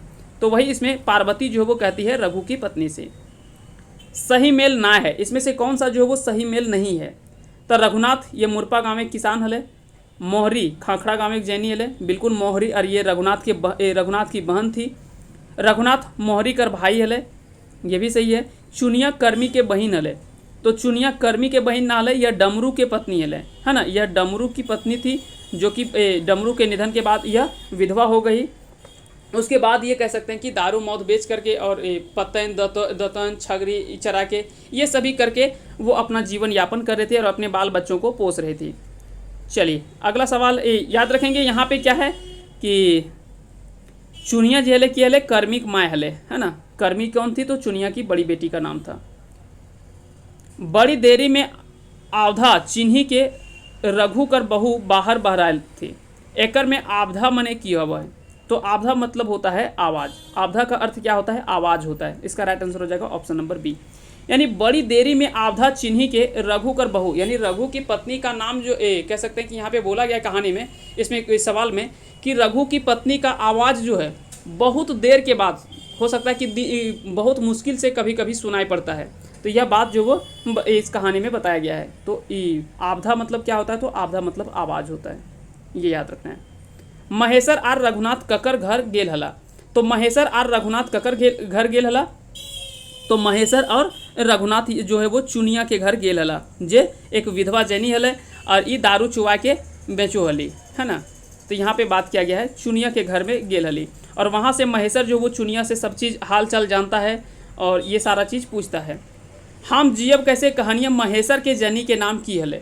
तो महेश्वर के जैनी के नाम की हले तो पार्वती हले, ठीक है। चुनिया के हली एक विधवा जैनी जो कि डमरू के पत्नी हली। मोहरी के हली, तो मोहरी जो वो रघुनाथ की बहन थी, रघुनाथ की बहन जो कि खाखड़ा गांव के निवासी थी। और कर्मी के हली, तो चुनिया के बड़ बेटी के नाम हले कर्मी। और पार्वती तो हमने बता दिया कि यह जो वो महेश्वर के जैनी के नाम था, महेश्वर की पत्नी का नाम। महेश्वर के कार गाड़ी देख के मुरपा गाँव एक लोग की करला। तो वहाँ पे जो लोग थे वो वहाँ के जितने भी मर्दाना यानी कह सकते हैं कि पुरुष जितने भी व्यक्ति थे वो सभी देख करके जहाँ तहाँ नुका गए, छिप गए, इस कारण से क्योंकि उन्हें लगा शायद यह पुलिस गाड़ी है, जिसके कारण से पुलिस गाड़ी समझ करके वहाँ के मर्दाना जो वो जहाँ तहाँ छुप जाते हैं। तो इसका राइट आंसर क्या हो जाएगा? Option number B. चलिए आगे चलते हैं अगले सवाल की ओर। चुनिया कर कै गो गिदर हले। तो चुनिया के 2 गो बेटी और एगो बेटा हले। तो 2 गो बेटी और एगो बेटा हले, ठीक है, 2 गो बेटी और एगो बेटा हले। रघु दारू पियल कौन टोला गेल हला। तो ऊ गेल कहाँ हले? तो ऊ हेठ टोला जकरा नाम हले बेदिया टोला, है ना, बेदिया टोला या तो फिर हेठ टोला एकर नाम हले, जहाँ पर के बेचो हली एकरा दारू के बेचा हली। तो अगर में जे बात करल गेल है, ठीक है, जकर में मुख्य रूप से यहाँ पे काफ़ी ज़्यादा चर्चा नाम है और कई बार सवाल आपसे डायरेक्टली पूछेगा, है ना, यह सवाल आपसे पूछा जा सकता है, इसमें कोई शक नहीं है, यहाँ से सवाल जो वो जरूर पूछा जाएगा। तो ये सभी चीज़ आपको याद रखनी है। चुनियक मरद डमरू कैसे मराए गेल हले। तो ये पुलिस मुठभेड़ में मराए गेल हले, पुलिस के मुठभेड़ में मराए गेल हले। रघुनाथ महेश्वर के कौन नाता लागा हले। तो रघुनाथ जी हले वो महेश्वर के गोतिया भतीजा हले, है ना, गोतिया घरे हले और वो भतीजा लगोले, ठीक है। इसका राइट आंसर हो जाएगा डी। महेश्वर आपन मेहरारू पार्वतीक संगे कौन गाँव गेल रहे। तो ऊ गेल हले खाखड़ा गाँव भी गेल हले और मुरपा गाँव भी गेल हले, ये दुइयो गाँव गेल हले, क्योंकि ये मुरपा गाँव गेल, वहाँ पे अपन भतीजा रघुनाथ जी हले, वहाँ से मिले महेशर, और रघुनाथ के बहन से मिले वास्ते खाखड़ा गांव भी गेल। ठीक है, तो ये दुइयो हो जाएगा, यानी ऑप्शन नंबर डी इसका सही आंसर हो जाएगा, ए और बी दुइयो। हम जियब कैसे कहानी में ककर व्यथा कथा दुख दर्द कर चित्रण करल गेले। तो यहाँ पे चुनिया के दर्द के बारे में बताया गया है। जो एक विधवा औरत है, उसके पति मर जाने, डमरू जो था उसके पति का नाम था, उसके निधन के बाद एक साधारण औरत का जीवन यापन चलाना और कैसे घर चलाने का जो दर्द बताया गया है वो इस कहानी में बताया गया है। वही बताया गया कि हम जियब कैसे। ठीक है, कर्मी चुनिया और डमरू कौन कहानी के पात्र रह गए। तो कर्मी चुनिया और डमरू, चुनिया कौन थी, डमरू की पत्नी थी, और कर्मी कौन थी, तो डमरू और चुनिया ये दोनों पति पत्नी थे। इसी की बड़ी बेटी का नाम था कर्मी। तो ये आपको याद रखना है। तो यह किस कहानी से संबंधित है, हम जियब कैसे। डमरू के कौन लेगल रहे, डमरू के कौन लेगल रहे, तो डमरू को ले जाता है एमसीसी जब ले जाता है ना, बाद में पुलिस मुठभेड़ में जो हो इसका निधन हो जाता है। चुनिया अपन बाल बच्चा के कैसे पोसा हली, दतून पोते बेच के, महुआ दारू चुआ के, और छगरी पठरू अपन पोस करके किसी तरह से अपना जीवन यापन कर हली। तो इसका सही आंसर हो जाएगा ऑप्शन नंबर डी। बेटियन के स्कूल भेजा ही कि नाय, महेशर ई पूछल सवाल के जवाब चुनिया की दली। तो चुनिया से पूछती है कि क्या तुम्हारे 3 बच्चे हैं। सबसे पहले तो पूछता कि तुम्हारे कितने बच्चे, तो बोलती है चुनिया बोलती है कि 3 बच्चे हैं हमारे, 2 बेटी और 1 बेटा। तो वही सवाल पूछता है कि महेशर पूछता है कि क्या तुम अपनी बेटी को स्कूल वगैरह पढ़ने के लिए भेजती है या नहीं। तो यहाँ पे चुनिया बड़ा ही अच्छा जवाब देती है कि बड़की छगरी पठरू चरवा ही और छोटकी छोट बेटवा के टेका ही, और बप्पा डमरू रहले पढ़े जतली। अगर इसके पिता होते तो जरूर पढ़ने के लिए जाती, है ना। बड़ी बेटी जो कर्मी थी वो तो छगरी पठरू चराने के लिए जाती थी, और उसकी छोटी बेटी जो थी वो अपने भाई को, यानी जो चुनिया का बेटा था उसको देखने के लिए वो रहती थी घर पे। तो ये बात जो वो बताती है, इसलिए इसका सही आंसर हो जाएगा ऑप्शन नंबर डी। चलिए आगे चलते हैं। अगला कहानी जो वो है, चौथी कहानी है, वह कहानी है बुबा एगो कहानी कही दे। कहानी के लेखक है चितरंजन महतो चित्रा। मुख्य पात्र इसमें जो बताया गया वो गंगाराम के बारे में। इसमें मुख्य संदेश क्या दिया गया है, दारूक नशा ना करे चाहिए, जितना अर्जन उतने खर्चा करे चाहिए, और तीसरा है दारू पी के झगड़ा ना करे चाहिए। ये 3 संदेश जो वो इस कहानी से मुख्य रूप से निकल करके आता है। चलिए अब हम बात करते हैं कुछ अन्य पात्रों की। अन्य पात्र जो इसमें चर्चा किया गया है वो है दीनानाथ भंडारी, सहजदेव चौधरी, फागू मांझी और तीरथ मांझी। ये जो वो 4 लोगों के बारे में चर्चा इसमें किया गया है। दीनानाथ भंडारी जो होता है वो भदुआ गढ़ा के जमींदार हले, सहजदेव चौधरी ये ढेपचूर टाण जमींदार हले, और फागू मांझी ये बाघलता के जमींदार हुए, और तीर्था मुंडा जो है या तीरथ मुंडा जो है सीआरडी के जमींदार रहो है। उसी को देख करके जो वो गांव के कुछ व्यक्ति होते हैं जो कि उनका कह सकते हैं कि अपने जीवन पे भी उतारने का प्रयास करता है, और वो भी कह सकते हैं कि ऐसा हालत में होता है कि जितना कमाता नहीं उसे ज़्यादा खर्च करने का प्रयास करता है। हालत ये होता है कि अपनी बेटी की शादी की बारी जब आता है तो या तो वो खेत बेच देता है, कोई टाण बेच देता है, कोई ज़मीन बेच देता है, कोई मोटर पंप बेच देता है। इस तरह से घटना देखने को मिलता है। गांव के पात्रों में अगर बात करें तो गंगला आजा, धनिया काका और रमुआ दादा, ये 3 नाम आता है ना। जब बेटी बियाह करे लगा तो 2 गो खेत और 1 गो टाण जो है वो गंगला आजा बेच दिले। धनिया काका भी कई गो बारी खेत और टाण बेच दिले अपन बेटी के बियाह में, और रमुआ दादा जी है 2 गो खेत, 1 गो रोड किनारे टाण और पानी पटवे पंप, ये सभी जो है वो अपन बेटी के बियाह करे घरी बेच दिलक। तो ये सभी जो वो पात्र के बारे में आपको याद रखना है। ये नाम आपको कम से कम जरूर याद होने चाहिए। पहले तो सबसे पहले गंगाराम, दीनानाथ भंडारी, सहजदेव चौधरी, फागू मांझी, तीरथ मुंडा, गंगला आजा, धनिया काका और रमुआ दादा, ये सभी नाम आपको याद रखने हैं। चलिए अब हम बात करते हैं सवालों की ओर। आज का पहला सवाल है, इस कहानी का बुबा एगो कहानी कही दे। तो इस कहानी के लेखक सबसे पहले कौन है, तो चितरंजन महतो चित्रा, क्योंकि वही कहानी सभी कहानी जो वो छाहर से ही लिया गया है, और छाहर कहानी पूरे किताब को ही लिखा किसने है, तो चितरंजन महतो चित्रा के द्वारा। इसलिए सभी कहानी का लेखक जो वो एक ही होगा। ठीक है, चलिए इसमें कन्फ्यूजन नहीं करना है कि किसी का लेखक दूसरा होगा। बुबा एगो कहानी कही दे में कौन किताब छपल है, तो छाहर किताबें छपल है। अगला सवाल है, बुबा एगो कहानी कही दे पाठ में कहानी कौन सुनाबो है, तो यहाँ पे जो कहानी सुनाता है वो गंगाराम उसका नाम रहता है, जो कि मुख्य पात्र गंगाराम ही है इसमें। अगला सवाल है, बुबा एगो कहानी कही दे कि पात्र ना लागे, इनमें से कौन सा पात्र जो है वो बुबा एगो कहानी कही दे पात्र ना लगे, गंगला आजा, धनिया काका, रमुआ काका, चुनिया काकी। तो चुनिया अभी हमने पिछले कहानी के बारे में हमने चर्चा किया, हम जियब कैसे उस कहानी का पात्र है, ना कि इस कहानी का। तो ये तीनों तो होगा, लेकिन ऑप्शन नंबर डी जो है वो गलत होगा। इसका सही आंसर हो जाएगा डी। चुनिया जो वो हम जियब कैसे उकर पात्र है। बुबा एगो कहानी कही दे में गंगाराम कहानी कहाँ सुनावा हल है, तो वो सुनावो कहाँ हल है, तो सुनावो हले खरइए, क्योंकि खरे खरे हले जब धान जब मैसाए लगू है तो उस समय पवार वार रोहले और सब खर्रे में रोहले, तो खरइये में बैठ करके, जो कि खलिहान जिसको बोलते हैं, है ना, जहाँ धान मेड़ाता करता है, तो वहीं पे बैठ करके गंगाराम जो है वो कहानी सुनाता है। बुबा एगो कहानी कही दे। दीनानाथ भंडारी, सहजदेव चौधरी, फागू मांझी और तीरथ मुंडा ई सभे के हला, तो ई जे हले के हले, तो छोट मोट एगो जमींदार हले, छोट मोट जमींदार हले, जो कि एगो छोट मोट कोनो क्षेत्र के जमींदार हली। बुबा एगो कहानी कही दे, कहानिए कहल वाइक 3 अर्जन 13 खरच, मौध मास काम नास और डोरा पोड़ायल मकीन ऐठैनी नाय गेल।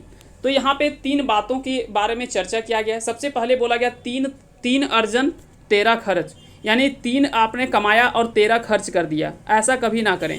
अगर आप जितना कमा रहे हैं तो कोशिश करें कि उसमें से कुछ अगर बचा पाते हैं तो ठीक है, नहीं तो कम से कम उससे अधिक खर्च ना करें। तो ये बताया गया 3 अर्जन 13 खर्च। दूसरा है मौध मास काम नाश। अगर आप मौध यहाँ पे दारू के बारे में बताया गया है, अगर दारू और मांस मदिरा का अगर आप सेवन करते हैं तो आपका सभी काम जो वो खराब हो सकता है, तो इसीलिए बोला गया मौध मास काम नाश, यानी जो इसका सेवन करेगा वो अपना काम भी खराब कर लेगा।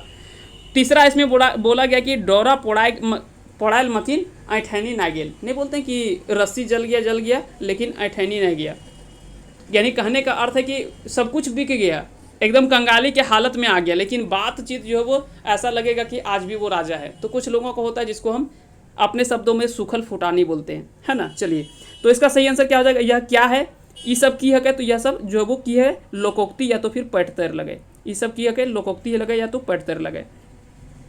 गंगाराम के स्वभाव कैसन रहे, तो गंगाराम का स्वभाव कैसन था, तो वह जो था एक हंसमुख मिजाज का व्यक्ति है ना, हंसमुख मिजाज का व्यक्ति था।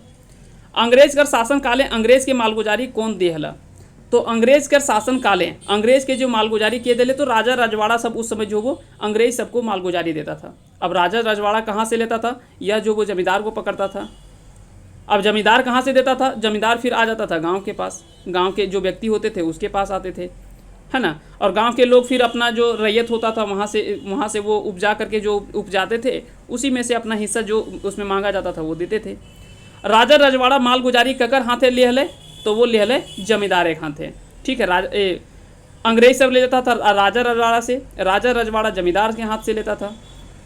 रैयत से मालगुजारी कौन असूल करो हला, तो ये सब जमींदार सब करता था। रैयत से मालगुजारी असूल के करोले तो जमींदार सब करोले। एकर में कौन टा सही कथन ना है, भदुआ गढ़ा दीनानाथ भंडारी, ढेपचूर गांव सहजदेव चौधरी, बाघलता फागू मांझी और सीआरडी का जो जमींदार था वो कौन था, तीर्था मुंडा था, ना कि सुगना मुंडा। तो ये जो वो ऑप्शन डी गलत है, बाकी का 3 सही है। भदुआ मुंडा का जो जमींदार था वो दीनानाथ भंडारी था। ढेपचूर टाण के जो जमींदार रहो वो सहजदेव चौधरी रहो है। बाघलता गांव के फागू मांझी और सीआरडी के जे जमींदार रहो वो ओकर नाम रहो तीर्था मुंडा। तो याद रखेंगे, इसका सही आंसर हो जाएगा ऑप्शन नंबर डी। अगला सवाल है, ऊंच कुलेक बाभन परिवारिक जमींदार किए रहे, तो इसका सही आंसर हो जाएगा दीनानाथ भंडारी। होता क्या कि कहानी कुछ इस तरह से समझिए कि ये चारों जो है वो अपना कह सकते हैं कि अपना अपना क्षेत्र का एक जमींदार रहते हैं, लेकिन ये क्या करते हैं कि धीरे धीरे अपना जमींदारी दिखाने के लिए इसके पिता का देखता है कि जिस तरह से इसके पिता जो थे वो अपना खाना पीना उड़ाने में खर्च कर देते हैं। लास्ट में ऐसा होता है कि कुछ ज़्यादा इनके पास बचा नहीं होता है और लास्ट में ऐसा कंडीशन आ जाता है कि सबका स्थिति बहुत ज़्यादा ख़राब हो जाता है। लेकिन दीनानाथ भंडारी जो है ये अपना बच्चा को पढ़ने लिखने के लिए शहर भेजता है और इसकी स्थिति जो है वो थोड़ा सा अच्छा होता है। ये ऊंच कुलेक बाभन परिवारिक जमींदार रहे, तो ये दीनानाथ भंडारी के बारे में चर्चा किया गया है। जमींदारी खत्म हेल बादे ककर छुआ गाँव छोड़ी शहर गेला, तो दीनानाथ भंडारी जो है ये अपने बच्चे को जो है वो जब जमींदारी खत्म हो जाता है तो उसके बाद अपने बच्चे को जो वो शहर भेजता है। चलिए, दीनानाथ भंडारी कर खेते कौन माटी काटला, तो इसका राइट आंसर हो जाएगा फागू मांझी और तीरथ मुंडा। स्वाभाविक बात है कि जो तेज होता है वो तो अपना काम निकाल करके और वो अपना सेविंग कर लेता है, लेकिन जिसके पास दिमाग नहीं होता है वो कमा करके भी पैसा नहीं रख पाता है। दीनानाथ भंडारी इसमें तेज होता है, वो अपने बच्चों को भी शहर भेज करके पढ़ा लिखा भी लेता है, पैसा भी बचा करके रख लेता है। लेकिन ये सब क्या थे कि खाने पीने में जैसे तैसे ऐशो आराम में वो सारा पैसा खर्च कर देते हैं। सहदेव चौधरी का भी स्थिति बहुत ज़्यादा अच्छा नहीं होता है, ये भी खराब स्थिति से गुजरता है। फागू माझी और तीर्था मुंडा, ये दोनों की स्थिति इतना खराब हो जाता है कि ये दोनों तो दीनानाथ भंडारी के घर में जो वो माटी काटने का काम आगे चल करके करने लगते हैं। ऐसा स्थिति आ जाता है जमींदार से एक कह सकते हैं कि जमींदार से एक मजदूर के रूप में ये चेंज हो जाता है। गंगला आजा धनिया काका रमुआ दा कहानी में कैसन पात्र लागत, तो यह कौन है? तो यह दारू पी के बड़का बड़का डिंग हकवैया व्यक्ति में से शामिल है। तो ये भी क्या था कि जमींदार का देखा सुखी देख करके ये लोग भी क्या बोला कि हम लोग भी थोड़ा देखते हैं करके। तो ये लोग भी क्या स्थिति उसी तरह से था, दारू जब पीता था तो बड़ा बड़ा बात बोलता था, नहीं बोलता था कि एकदम हमारे सामने के है। और हो सकता है कि आप लोगों को पता ही होगा कि जब कोई इन चीज़ों का सेवन कर लेता है उसके बाद उसके सामने फिर कोई भी सारा कोई फेल होता है, इससे बड़ा फिर कोई नहीं होता है, ठीक ना। चलिए आगे चलते हैं। दारू निशा सबले बेसी कौन समाजे पावल जाए, तो दारू निशा जो वो सबसे ज़्यादा जो बताया गया इस कहानी में बताया गया कि आदिवासी समाज में सबसे अधिक जो वो दारू का नशा देखने को मिलता है। बुबा एगो कहानी कही दे, हालांकि अभी के समय में वैसा चरितार्थ उतना ज़्यादा नहीं है। अभी के समय में तो लगभग 90% लोग ऐसे हो गए हैं जो कि इनका सेवन जो वो करने लगे हैं, लेकिन फिर भी जो गलत है वो गलत है, नहीं करना चाहिए। बुबा एगो कहानी कही दे कर कथानक कर मूल भाव की है, तो बुबा एगो कहानी कह दे इकर मूल भाव जो वो दर्पीयक वर्णन करल गेल है। खराब निशा कर प्रभाव देखवे दारू और दारू घरेक नाश कर मूल कारण, तो ये सभी जो वो कारण जो बताया गया है इस कहानी का मुख्य रूप से जो बताया गया है, मूल भाव जो है वो बताया गया है। बुबा एगो कहानी कही दे कहानी की सीख दे है, तो बुबा एगो कहानी कही दे एकर से जो कहानी के सीख दे है, पहला तो दारू के नशा ना करे चाहिए, पहला बात तो ये बोला गया है। जितना अर्जन उतने खर्चा करे चाहिए, ऐसा ना कि 3 अर्जन कर रहा और 13 खर्च कर दे, यानी 300 कमाए और पता चला कि हम एकदम खर्चा करने का लिस्ट आ गया 1000 का। तो अगर आप 300 कमा रहे हैं तो कोशिश करें 200 खर्च करें, हम 100 सेविंग करें, ना कि आप 300 की जगह में 500 उड़ाने का प्रयास करें। दारू पी के झगड़ा ना करे चाहिए, ये 3 बातें जो इसमें इस कहानी से मुख्य रूप से जो वो सीख मिलती है। तो इसका सही आंसर हो जाएगा ऑप्शन नंबर डी। कहानी कहवैया बूढ़ा के की नाम हले, बुबा एगो कहानी कह दे जे कहानी कहोल है ओकर नाम की हले, तो ओकर नाम हले गंगाराम आजा, जे गाँव के एगो बुजुर्ग आदमी हले। अगला कहानी इसमें आता है वो आता है गुरुजी चेठा यानी फिकीर, जो 5वीं कहानी है। इस कहानी के लेखक भी चित्रंजन महतो चित्रा है। यह कहानी संग्रह छैहर से लिया गया है। मुख्य पात्र इसमें गुरुजी राम नारायण है, ठीक ना। तो सबका मुख्य पात्र कम से कम जरूर याद रखना है, ये आपसे जरूर पूछा जाएगा। गुरुजी विचारधारा किस विचारधारा के लोग हले, तो यह मानववादी विचारधारा के व्यक्ति हले। मुख्य विषय इसमें क्या है कि देश विदेश में फैली पुलिस अफसर की भ्रष्टाचार प्रवृत्ति, आतंकवाद उग्रवाद समस्या, राजनीतिक नेताओं के नैतिक पतन, युवा पीढ़ी का भटकाव आदि अनेक समस्याओं को और उसके निवारण को लेकर के कैसे उसका निवारण किया जाए, उन चीज़ों को लेकर के यह लगातार सोचते हैं। कौन सोचते हैं? तो जिसके बारे में भी हमने बात किया, कौन थे? तो गुरुजी राम नारायण। गुरुजी राम नारायण ये गांव के एक भले सज्जन होते हैं जो कि लगातार इस बात से चिंतित होते हैं कि आखिर में लगातार जो देश दुनिया में इस तरह से घटनाएं घट रही है, लगातार जिस तरह से देश दुनिया गर्त में जा रहा है, आने वाले समय में भविष्य में ये क्या होगा, उसी को लेकर के लगातार ये चिंतित रहते हैं और भी कई चीज़ों के बारे में ये चर्चा करते हैं। चलिए हम आगे कुछ प्रश्नों को हम देखते हैं। इसमें पहला बोला गया कि गुरुजी चेठा फिकीर कहानी केकर लिखल रचना लगे, तो चित्रंजन महतो चित्रा के लेखक लिखल लगे। गुरुजी चेठा यानी फिकीर कौन किताबें छपल है, तो छैहर किताबें छपल है। गुरुजी चेठा यानी फिकीर कहानी के मुख्य पात्र की है, तो अगर में मुख्य पात्र जी है वो की है तो राम नारायण है। राम नारायण यहाँ पे याद रखेंगे, नाम आप जरूर याद रखेंगे। गुरुजी राम नारायण ककर फिकीरें फिकिया हला, तो गांव को देश का और विदेश का ये सभी चीज़ों सभी के बारे में सोच करके ये लगातार जो वो चिंतित हो रहे थे, है ना, और लगातार वो फिक्र कर रहे थे। फिक्र यानी चिंता होता है ना। समाजे पसरल विसंगति के गुरुजी रामनारायण कौन हथियारें ठीक करे चेष्टा कर हला।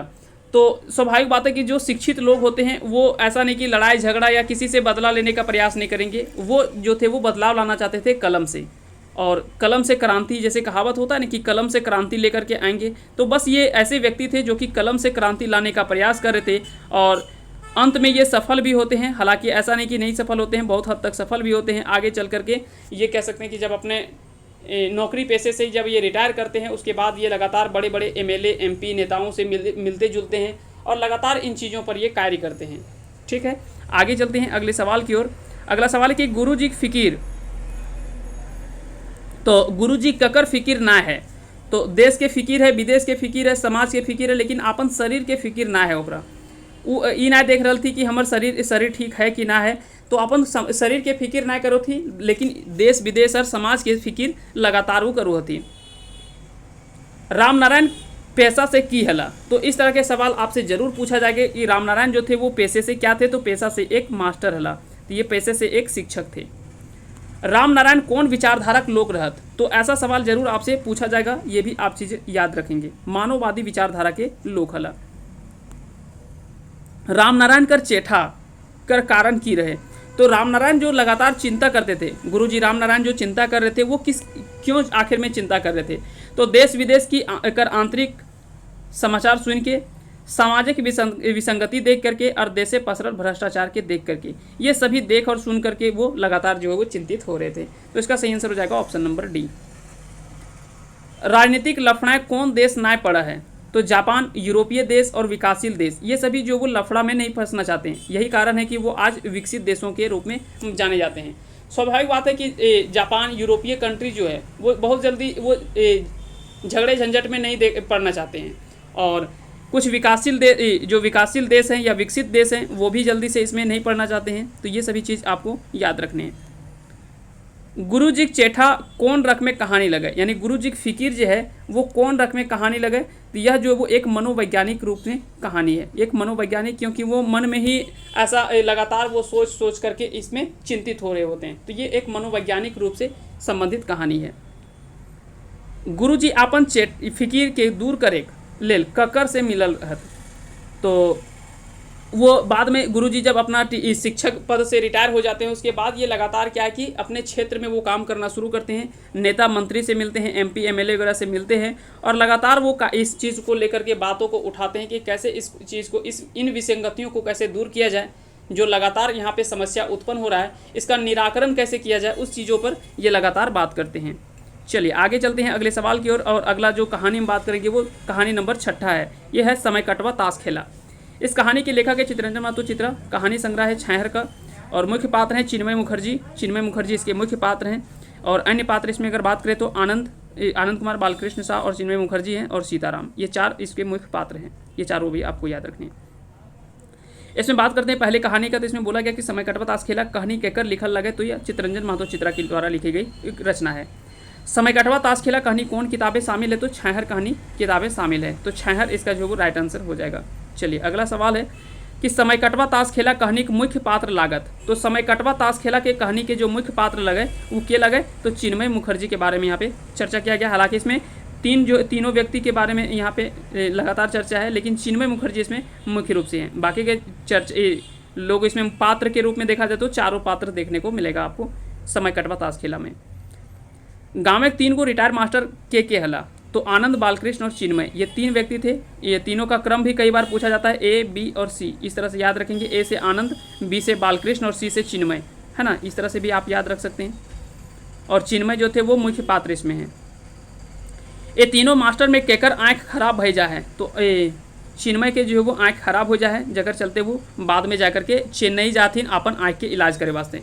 आँख के इलाज करे जाती तो वहाँ पे डॉक्टर को है कुछ सलाह देथिन कि ई काम करे हो तो, और ना तो फिर आगे चल करके तोरा दिक्कत हो। तो समय कटवा ताश खेला कहानी पात्र कौन टोला बखरी कर हलत, तो इसका सही आंसर हो जाएगा एगो बोड़ गाँव एक छोट बखरी है, एगो बोड़ गाँव एक छोट बखरी है, इसका सही आंसर हो जाएगा। एबीसी मास्टर कौन दिन ताश खेला रहत, तो एबीसी यानी ए से हो गया आनंद, बी से बालकृष्ण और सी से चिन्मय, ये तीनों आपको एबीसी हमने इसलिए लिख दिया है ना ताकि आगे आप समझ जाएं। तो शनिचर एतवारें खेलाल थी छुट्टी के दिने, और तो यहाँ पे याद रखेंगे शनिचर यहाँ पे ऑप्शन दोनों किस में है, तो ये है शनिचर एतवार और छुट्टी के दिने। तो जब शनिवार और रविवार को ये खेलते थे और छुट्टी के दिन में ये ताश खेलते थे। आँख देखवे ले चिन्मय बाबू के कहाँ ले गेला, तो वो गए थे चेन्नई गए थे। चिन्मय मुखर्जी की नावा काम करे सोचला। तो चिन्मय मुखर्जी जब उधर से आते हैं उसके बाद वो क्या नया काम करने का सोचते हैं, तो वो सोचते हैं कि एक सांस्कृतिक केंद्र खोला जाए, है ना, क्योंकि हम भी कुछ कुछ चीज़ बजाने जानते हैं, हमारे जो साथी है वो भी कुछ कुछ चीज़ें बजाने के लिए जानते हैं, तो क्यों ना एक सांस्कृतिक केंद्र को खोला जाए जिससे समाज में, क्योंकि लगातार ये ताश खेलते थे तो समाज में इनकी लगातार जो है वो विरोध हो रहा था और कहीं ना कहीं इसके बारे में लगातार सभी कोई बुरा भला बोलते थे, जिसके कारण से उनके घर वालों को अच्छा नहीं लगता था कि लगातार इनकी बुराई होती है समाज में और समाज में गलत संदेश दे रहे हैं ये लोग। तो धीरे धीरे वो क्या है कि खुद को भी खराब लगने लगा, तो बाद में ये सारा चीज़ सोचते हैं। तो याद रखेंगे इसका सही आंसर हो जाएगा सांस्कृतिक केंद्र खोले। सांस्कृतिक केंद्र ककर घारे खोलल गले। तो चिन्मय बाबू के बैठकी जो है वो खोलल गले। सांस्कृतिक दल चिन्मय के की भूमिका ले। तो चिन्मय जी है वो झाल बजबे कर गीत लिखे भी जानो होले, है ना। कोई व्यक्ति तबला बजाता था, कोई व्यक्ति ढोल बजाता था, कोई व्यक्ति हारमोनियम बजाता था, है ना। आगे हम सारा चीज़ हम बात करेंगे। तो याद रखेंगे सांस्कृतिक दलें जो वो चिन्मय बाबू की काम कर वाले तो झाल बजबोलथीन और गीत भी लिखोलथीन। ठीक है, चलिए आगे चलते हैं। इसमें से गलत मेल के छांटा, इसमें से आपको बताना है कि आनंद क्या करते थे। तो आनंद जो वो हारमोनियम बजाते थे, बालकृष्ण जो वो तबला बजाते थे, सीताराम ढोलक, और चिन्मय हमने बता दिया चिन्मय क्या है, चिन्मय झाल और गीत बजा बोले, झाल बजा बोले, है ना, और गीत लिखे काम करो ले, ना कि बांसुरी बज बोले। तो सी जो होगा वो गलत होगा, बाकी सभी सही है। आनंद हारमोनियम बजा बोले यानी AH हारमोनियम, बालकृष्ण B और तबला BT, है ना, AH BT, और सीताराम ढोलक बज बोले यानी SD बोल सकते हैं या तो CD भी याद रख सकते हैं, है ना। और चिन्मय क्या हो जाएगा C, और झाल बजबोल थी CJ याद रख सकते हैं, है ना। इस तरह से कि आनंद जी है हारमोनियम बजबोले, बालकृष्ण जी है तबला बजबोले, चिन्मय जी है वो झाल बजबोले, और सीताराम जी है वो ढोलक बजबोले, सीताराम जी है ढोलक बजबोले। AH BT CJ और SD, ये चीज़ आपको याद रखनी है। ताश खेला मास्टर सभिन कौन कौन कामे चंदा दे हलत। तो सामाजिक समस्या में, सामाजिक विकास में और गांव के सुधार में, ये सभी कार्य में ये पैसा देते थे। लेकिन इनके पास एक ही गलत आदत हो गया था ताश खेलने का, जो कि बाद में ये सोच लेते हैं कि अब हमें ताश नहीं खेलना है, जुआ खेलना छोड़ देते हैं ये। ताश कर नासा ककर नासा से तेज बतवल गेल है। तो ये जो ताश के नशा जो बताया गया वो दारू के नशा से भी ज़्यादा खराब बताया गया है ना। तो स्वाभाविक बात है, चाहे वो जुआ हो, शराब हो, ये सब चीज़ जो वो खराबी है। तो ये चीज़ें आपको याद रखनी हैं। समय कटवा ताश खेला कहानिए 52 परिक नाच ककरा कहल गेल है। तो यह बोला गया है ताश खेले के बोलल गेल है 52 परिक नाच। ठीक है। मास्टर सभिन के सांस्कृतिक गाना बजाना कहाँ हाबो हल है। तो ये सभी जो करते थे वो चिन्मय के घर में करते थे। इसका सही आंसर हो जाएगा ऑप्शन नंबर D। चलिए अगला कहानी जो हम बात करेंगे वो है 7वीं कहानी संस्कृति कर झगड़ा। संस्कृति कर झगड़ा यह कहानी से संबंधित, इस कहानी के लेखक भी चित्तरंजन महतो चित्रा ही है और छाहर कहानी से संबंधित है। छाहर कहानी का प्रकाशन कब हुआ था? 2007 में हुआ था। ठीक ना। खोटा साहित्य संस्कृति अकादमी बोकारो से इसका जो हुआ था। चलिए आगे चलते हैं, हम बात करते हैं इससे जुड़े कहानियों को। संस्कृति कर झगड़ा कौन रख में कहानी लगे। तो यह एक किस प्रकार की कहानी, तो यह कहानी कम और शब्द चित्र की ओर ज़्यादा अंकित करता है, तो इसलिए ये एक प्रकार का शब्द चित्र की ओर देखने को मिलता है। तो हो सकता है कि यह सवाल आपसे पूछा जा सकता है, इनमें से कौन सी कहानी है जो कि शब्द चित्र के करीब नज़र आता है।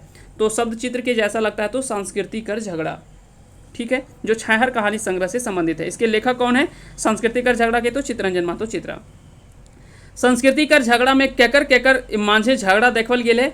तो सनातन और आधुनिक संस्कृति के, सनातन यहाँ संस्कृति के बारे में जो बताया गया, जो पुरानी हमारी संस्कृति है उसे, और आधुनिक संस्कृति जो आज के लोग सोचते हैं। जैसे नहीं बोलते कि हम अपने सोचते हैं कि हम अपना कर्तव्य करें, कर्म पर भरोसा करते हैं, धर्म पर नहीं। कुछ ऐसे लोग होते हैं आज जो बोलते हैं कि हमें धर्म पर भरोसा नहीं, कर्म पर भरोसा करते हैं। तो ऐसा नहीं कि पौराणिक संस्कृति जो सनातन धर्म, ये भी कभी ये नहीं बोलता है कि आप धर्म के साथ कर्म भी करो। यहाँ तक कि सनातन धर्म भी यही कहता है कि आप कर्म अच्छा करो, उसका फल भी अच्छा ही होगा। तो ऐसा नहीं कि वो भी यही चीज़ बोलता है, लेकिन फिर भी यहाँ पे जो मुख्य रूप से जो दिखाया गया है वो सनातन और आधुनिक संस्कृति के बारे में यहाँ पे बात किया गया है, और ये दोनों के बीच में यह झगड़ा दिखाया गया है। सभ्यता कर जैर मूल कौन लागे। तो सभ्यता के जो जैर बतावल गेले वो ककरा कहल गेले? तो संस्कृति के, है ना, ककरा बोलल गेल है, संस्कार या संस्कृति के बोलल गेल है। ये याद रखेंगे, इसका सही आंसर क्या हो जाएगा, संस्कृति हो जाएगा, है ना, संस्कार या संस्कृति। और संस्कृति के मूल जैर बतावल गेल है वो व्यक्ति का रहन सहन, व्यवहार, उसका विचार, ये सभी जो वो बताया गया है। तो सभ्यता का मूल भाव जो बताया गया वो किसे बताया गया है, जैर भाव, तो वो बताया गया है संस्कार या संस्कृति का। और संस्कृति का मूल जो माना गया है वो व्यक्ति का रहन सहन, व्यवहार, विचार, ये सभी को बताया गया है। आखिर में हम बोलते हैं कि संस्कृति यहाँ का अच्छा है, तो किस आधार पर हम मानते हैं, क्योंकि वहाँ के लोगों का रहन सहन होता है, अच्छा होता है, उनके व्यवहार अच्छे होते हैं, उनके विचार अच्छे होते हैं, उनका वचन अच्छा होता है, वो बातचीत अच्छे तरीके से करते हैं, तभी तो हम बोलते हैं कि यहाँ की संस्कृति एक हमें अलग पहचान देती है। तो स्वाभाविक बात है कि वहाँ के रहन सहन से हम इन चीज़ों को देख पाते हैं। चलिए आगे चलते हैं अगले सवाल की ओर। अगला सवाल है कि प्राकृतिक संस्कृति का जन्म कहाँ भेल है। तो प्राकृतिक संस्कृति का जन्म जो बोला गया है वो बोला गया है नदी में, पहाड़ में, मैदानी इलाकाएं या प्राकृतिक वातावरण। तो इसका सही आंसर हो जाएगा ऑप्शन नंबर डी, यानी प्राकृतिक वातावरण, बोन झाड़ें, जो वो प्राकृतिक संस्कृति का जन्म हुआ है। अगला सवाल है कि प्राकृतिक संस्कृति का दोसर नाम बतवल गेल है। तो प्राकृतिक संस्कृति का जो दोसर नाम बताया गया है वो पहिल संस्कार, पुराना संस्कृति और सनातन संस्कृति, ये सभी जो वो बोला गया है। इसका सही आंसर हो जाएगा ऑप्शन नंबर डी। बोड़ बोड़ नदी बनवल समतुल माटी बाढ़े, बाढ़ल आर चक्राल संस्कृति का नाम देल गेल है।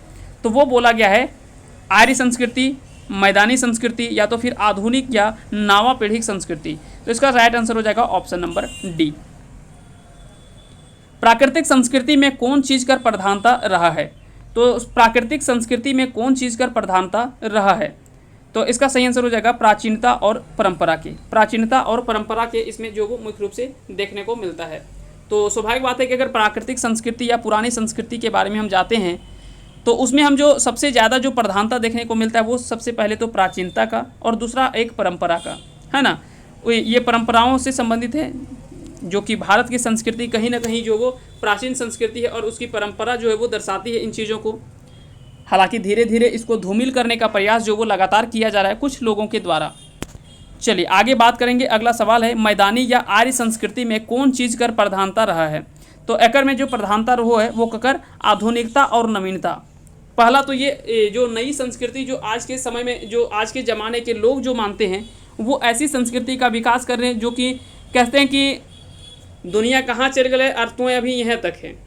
तो वो अपने आप को लग रहा है कि वो डेवलप कर रहे हैं, बोल रहे हैं यहाँ तो देखो पहले झोपड़ी रहता, जंगल रहता था, आज देखो बड़ी बड़ी बिल्डिंग खड़ा है। लेकिन उन्हें ये नहीं पता कि जंगल को हटा करके वो खुद नुकसान कर रहे हैं। तो ऐसी है, ऐसा चीज़ है कि जिस चीज़ को वो डेवलप्ड मान रहे हैं, यानी आधुनिक और नवीनता मान रहे हैं, वो कहीं ना कहीं गलत दिशा में जा रहे हैं। तो जिस चीज़ को वो आधुनिक मान रहे कि ये आधुनिक है और ये नवीन चीज़ है, नया चीज़ हम डेवलप कर रहे हैं, वो गलत है। वो दरअसल क्या है कि एक ऐसे आपको कह सकते हैं कि दलदल में धकेलने का प्रयास किया जा रहा है जहाँ से फिर आप निकलने की कोशिश नहीं कर सकते और ज़्यादा आप धीरे धीरे उसमें डूबेंगे। तो ये कह सकते हैं कि दलदल का निर्माण हो रहा है। तो वही बताया गया है इस कहानी में भी इन चीज़ों के बारे में। तो हमरा खाए गेलें, हमर कोनो चीज़ के ठीक ना रहल दिलें, सगरे हमर बेहड़ कर ले जा रहा है, ई कथन केकर लागे। तो यह बात जो बोलता है वो जो सनातन पंथी या जो पुरानी संस्कृति है यह बताता है नई संस्कृति या नई पीढ़ी के लोगों को कि तो हमरा खाए गेलें, हमर कोनो चीज़ के ठीक ना रहल दिलें, यानी जो हमारी पुरानी संस्कृति थी उसे धीरे धीरे आप लोग बिगाड़ रहे हैं। तो ये चीज़ कहता है, कौन कहता है, तो सनातन पंथी या पुरानी संस्कृति जो है वो हमें बताता है ये चीज़। एखनो तो होश में आवा, दादा दुनिया कहाँ ले कहाँ पहुँची गेल, और तो एखनो बोन भीतर डोल पात खेलते हैं, तो तोरा का कहबो। तो यह जो नई संस्कृति के लोग हैं, ये नए लोगों का जो सोच है वो कहते हैं कि एखनो तो देश में होश में आवा, दादा दुनिया कहाँ से कहाँ पहुँची गेल, और तो एखनो बोन भीतर डोल पात खेलते हैं, तो तोरा का कहबो, तू तो अभी पुराने दुनिया में जी रहा है। तो यह कौन बात बोलता है, तो यह बोलता है कि आज का जो संस्कृति है वो बात कर रहा है इस चीज़ को। और किसे बोल रहा है, तो जो पुरानी संस्कृति को मानने वाले लोग हैं उसे वो कहीं ना कहीं गलत ठहराने का प्रयास कर रहे हैं। कर्मा सोहराय सरहुल कौन सांस्कृतिक पर्व लागे। तो यह जो वो कह सकते हैं कि सनातनी, पुरातन और अनार्य संस्कृति से संबंधित है। तो ये सभी इसका राइट आंसर हो जाएगा। ये पुरानी संस्कृति से जुड़ी हुई है माना गया है, क्योंकि कहीं ना कहीं ये जितने भी त्यौहार हैं वो किससे संबंधित है, प्राकृतिक से जुड़े हुए हैं। और प्राकृतिक संस्कृति किस संस्कृति की बात करता है? प्राकृतिक संस्कृति ही तो सनातन संस्कृति है, जो कि हमारी पुरानी संस्कृति है, प्राचीन संस्कृति है। चलिए आगे चलते हैं अगले सवाल की ओर। अगला सवाल है, हम कर्म पर विश्वास करा ही और तोय धर्म पर, ई कथन केकर लागे। तो यह बात बोलता है आज की जो नवा पीढ़ी के लोग हैं, ये बात करता है कि हम कर्म पर विश्वास करते हैं, तुम धर्म पर विश्वास करते हो। प्राचीन लोगों को जो प्राचीन संस्कृति मानने वाले लोग हैं, उन्हें कहते हैं कि आप धर्म को मानते हैं, हम कर्म को मानते हैं, हम धर्म को नहीं मानते। लेकिन ये कहीं ना कहीं ये नहीं मानते कि वो एक दूसरे के पूरक हैं, एक दूसरे के बिना अलग नहीं हो सकता। कर्म और धर्म अलग चीज़ नहीं है। अगर आप धर्म करते हैं तो तभी तो आप अच्छे कर्म कर रहे हैं, और अच्छा कर्म करेंगे तो अच्छा फल भी मिलेगा। तो कहीं ना कहीं एक दूसरे से जुड़ा हुआ है, अलग इसे नहीं माने। कुछ लोग इसको जो है वो अलग तरीके से सोच रहे हैं, है ना। तो इसका राइट आंसर जो हो जाएगा वो हो जाएगा ऑप्शन नंबर बी। चलिए आगे चलते हैं। अगला सवाल है कि प्राचीन सनातनी संस्कृति की कर रहल है, तो नावा प्रकृति के नकल कर रहल है, प्राचीन संस्कृति बढ़ा रहल है, और आपन छोट बुझे लागल है। अब सवाल उठता है कि आखिर में प्राचीन सनातनी संस्कृति जो धीरे धीरे बिगड़ रहा है या उसका जो ह्रास हो रहा है, उसका कारण क्या है। तो कहीं ना कहीं इसका जिम्मेवार जो वो प्राचीन संस्कृति भी है, या उसके लोग भी हैं जो उसको मानते हैं, प्राचीन संस्कृति को मानते हैं, वो उसकी भी गलती है। वो क्या है कि नई संस्कृति का वो नकल कर रहे हैं, धीरे धीरे वो धीरे धीरे शिफ्ट कर रहे हैं नई संस्कृति की ओर, जो आज के आधुनिक संस्कृति को बताया जा रहा है उसकी ओर शिफ्ट कर रहे हैं। दूसरा है कि प्राचीन संस्कृति बेड़ा रहल है, तो कारण यही है कि अगर हम नई चीज़ों का, नए लोगों का, स्वाभाविक बात है कि आज के यहाँ का अगर देखें आप, कपड़े, रहन सहन देखें, तो धीरे धीरे जैसे जैसे वो चेंज हो रहा है, उसके अकॉर्डिंग क्या है कि हम दूसरे की संस्कृति का पालन कर रहे हैं, और दूसरे की संस्कृति को हम अपना रहे हैं, और अपनी संस्कृति को धीरे धीरे धूमिल कर रहे हैं। तो ये सारी चीज़ें यहाँ पे बताया गया है। और आपन छोट बूझे लागल हैं, हम ऐसे आज भी मानते हैं कि अगर हम थोड़ा सा पूरे कपड़े पहने रहेंगे तो पता नहीं, हमें बोलेंगे कि अरे पता नहीं ये कैसा आदमी है, ये तो पूरा कुछ जानता ही नहीं है। आज भी ये पुरानी दुनिया में जी रहा है, लेकिन वो ये नहीं जान रहे कि इसी में हमारी सभ्यता है, यही हमारी पहचान है। वो चीज़ हमें याद रखना है ना। तो ये सारी चीज़ों के बारे में इसमें बताया गया। तो इसका राइट आंसर हो जाएगा ऑप्शन नंबर डी। शेषे अंत में दुइयो सांस्कृतिक माझे की हवो है, तो इसमें जो होता है बोर्ड छोड़ के झगड़ा बंद करे, नावा पूर्णा के झगड़ा बंद करे, और नावा ढंग से फैर से विचार करे चाहिए। तो ये सभी बातें इसमें जो वो दोनों के ओर से किया जाता है, पुरानी संस्कृति और नवीन संस्कृति के बीच में। संस्कृति कर झगड़ा कहानी शब्द चित्र केकर लिखल लागे, तो यह लिखल लागे चित्ररंजन महतो चित्रा के द्वारा। चलिए आगे हम अगली कहानी की बात करते हैं। अगला कहानी है कहानी नंबर 8वां, चोर डाकू और लुटेरा। चोर डाकू और लुटेरा कहानी के लेखक के लागे, तो चित्ररंजन महतो की चित्रा के द्वारा यह लिखा गया कहानी है। चोर डाकू और लुटेरा कौन कहानी किताबें शामिल है, तो छाहर कहानी किताबें शामिल है। चोर डाकू और लुटेरा कैसन कहानी लागे, तो यह एक मन सोचा यानी मनोवैज्ञानिक कहानी है ना। यह भी एक मनोवैज्ञानिक कहानी है, जो कि गुरुजी फिकिर जो था वो भी एक मनोवैज्ञानिक टाइप का ही कहानी था, है ना। तो ये चीज़ आपको याद रखना है। अगला सवाल है, चोर डाकू और लुटेरा कहानियाँ मुख्य पात्र के है, तो इसमें मुख्य पात्र जो बताया गया वो हरखू को बताया गया है। कौन? हरखू। अगला सवाल है, सरकारी बिजली तार घरें पवाइल कर चलते चोरी इल्जामे कौन जेल जा है। तो यहाँ पे क्या कि बोला गया कि सरकारी बिजली का जो तार होता है उसको चोरी करने के चलते किसके घर से यह तार निकलता है, जिसके कारण से चोरी के इल्ज़ाम में उसे जेल जाना पड़ता है। तो इसका सही आंसर हो जाएगा हरखू। हरखू के घर से बिजली का तार जो वो चोरी किया हुआ मिलता है, जिसके कारण से हरखू को जेल जाना पड़ता है। अब हरखू जो होता है वो सामान्य एक गरीब लोग होता है, गरीब व्यक्ति होता है, ठीक है। अब जब वो जेल जाता है तो वहाँ पे देखता है कि जो थोड़ा सा जो मर्डर वगैरह करके जो जाता है, स्वाभाविक बात है कि फिल्मों में भी कुछ ऐसा चीज़ दिखाया जाता है, कुछ ऐसा चीज़ होता है जो कि फिल्मों से भी सीखा जा सकता है इंसान को। जेल में भी आप फिल्मों में भी आप देखते होंगे कि जो थोड़ा बड़ा कांड करके जो जेल जाता है उसका थोड़ा वैल्यू ज़्यादा होता है, और जो छोटे मोटे लोग होते हैं उसका वैल्यू थोड़ा वहाँ पे जेल में कम होता है। जैसे आप सिंपल चोरी वोरी करके जाइएगा तो आपको उतना वैल्यू नहीं मिलेगा जेल में। वो आपको क्या करना पड़ेगा, जो मर्डर वगैरह करके जाएगा उसका हो सकता है कि पैर भी दबाना पड़ सकता है, या उसके साथ में रहना पड़ेगा पीछे पीछे। तो ऐसा देखा गया, और ये कहानी में भी कुछ इसी तरह से इसमें बताया गया है ना। इसमें एक और जो चर्चा इसमें बात किया गया वो जलालुद्दीन का। जलालुद्दीन जो है वो थोड़ा दबंग टाइप का रहता है ना, क्योंकि ये बड़ा चोरी करके जाता है। हरखू के हला, तो हरखू के हला तो कामचोर हला, पहले तो ये काम धाम ना करोले, काम धाम ना करोले। छोटका चोर हले यानी छोट मोट चोर कर ले, और गांव के गरीब किसान हला, है ना। ये सब के सपना हले कि एक बार करोड़पति हमरा बने के। तो करोड़पति बने खातिर की करे लो, तो चोरी करे लो, तो कुछ वैसने कुछ कुराफाती दिमाग सूझेगा कि स्वाभाविक बात है कि अगर कम समय में हमको बहुत ज़्यादा चाहिए तो कुछ तो उल्टा ही करना पड़ेगा। मेहनत से तो हम कम समय में सब कुछ नहीं पा सकते, उसके लिए समय आपको देना पड़ेगा। तो इसलिए इसका राइट आंसर हो जाएगा ऑप्शन नंबर डी। चलिए आगे चलते हैं अगले सवाल की ओर। अगला सवाल है, चोर डकैत आर लुटेरा ककरा कहल गेल है।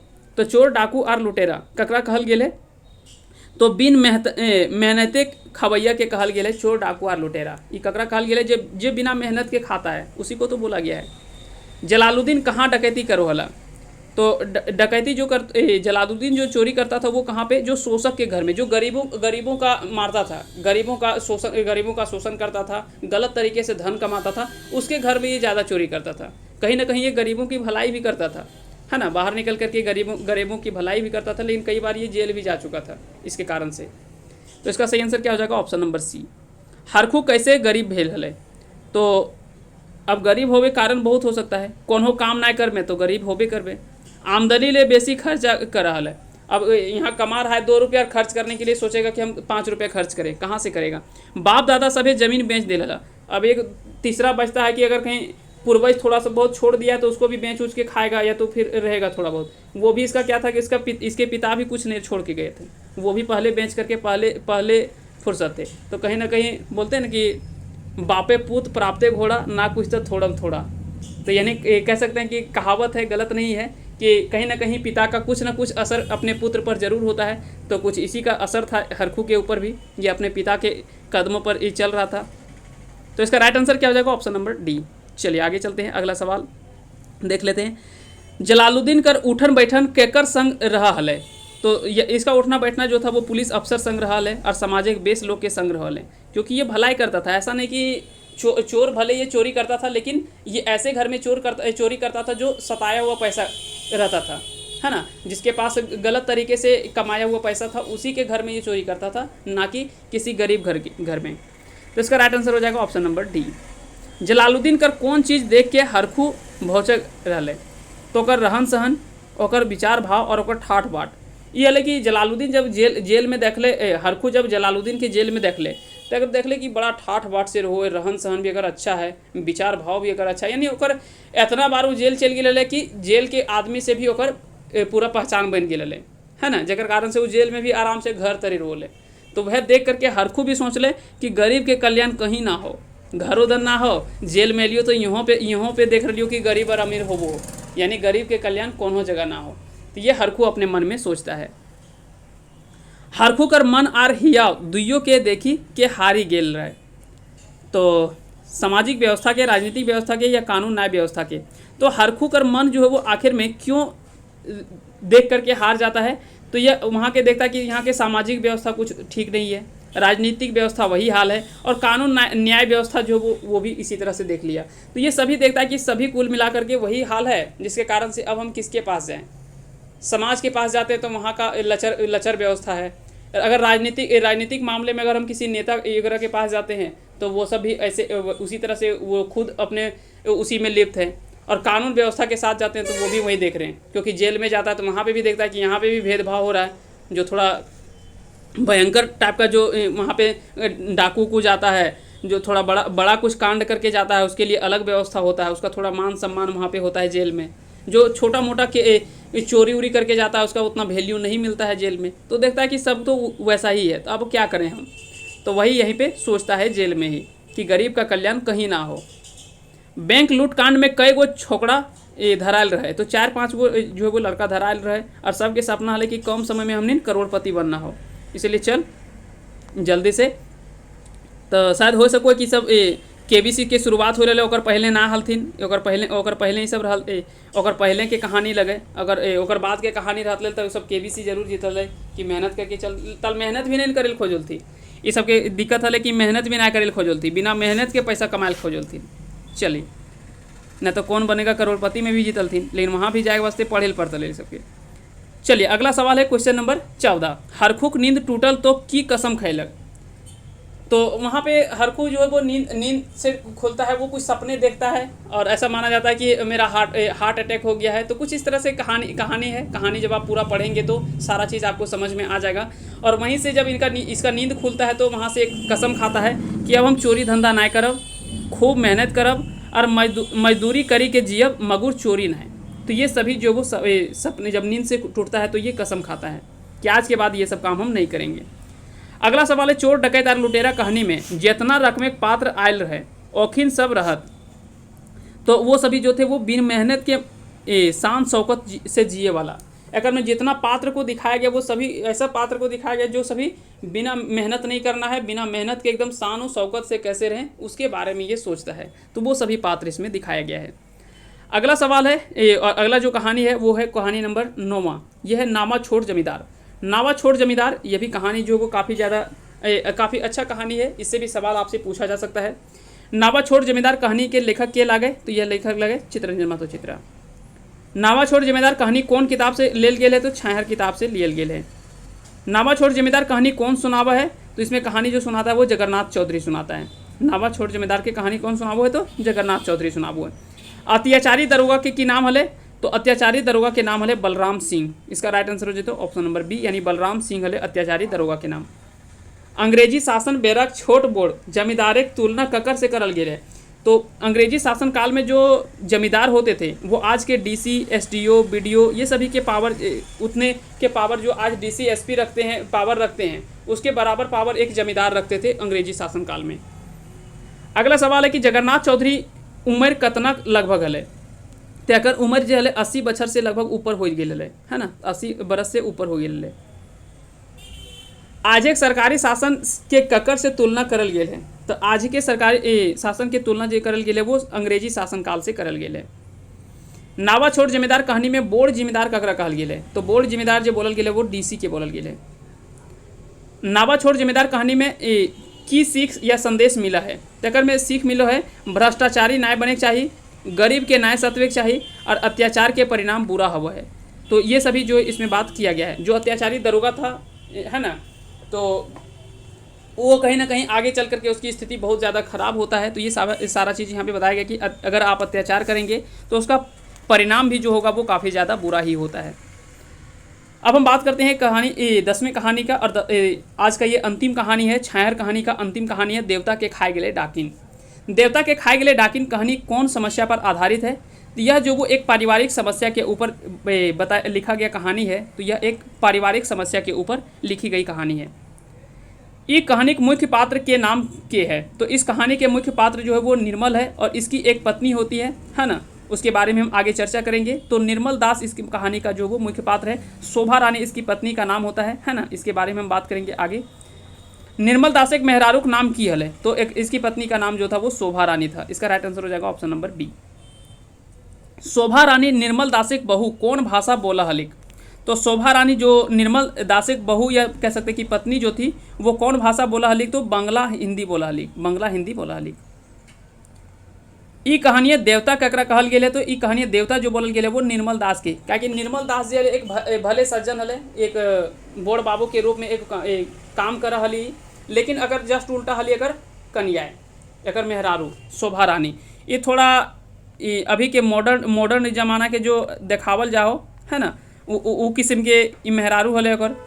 तो ई कहले कि निर्मल दास के जस्ट उल्टा हली, निर्मल दास समाज में अपन अच्छा करेल खोजली और ये समाज में आर अपन कचड़ा करेल खोजली, यानी समाज में इज्जत के आर कबाड़ा करोहली। घूमे फिरे ले, कभी दोस्त के साथ संगे यहाँ वहाँ घूरे फिरे के, कभी 2-2 दिन बाहर रह जाली। तो इस तरह से आदत जो था इसके पत्नी का आदत था शोभा रानी का। तो ये सारी चीज़ों के लेकर के काफ़ी ज़्यादा निर्मल दास परेशान होता था।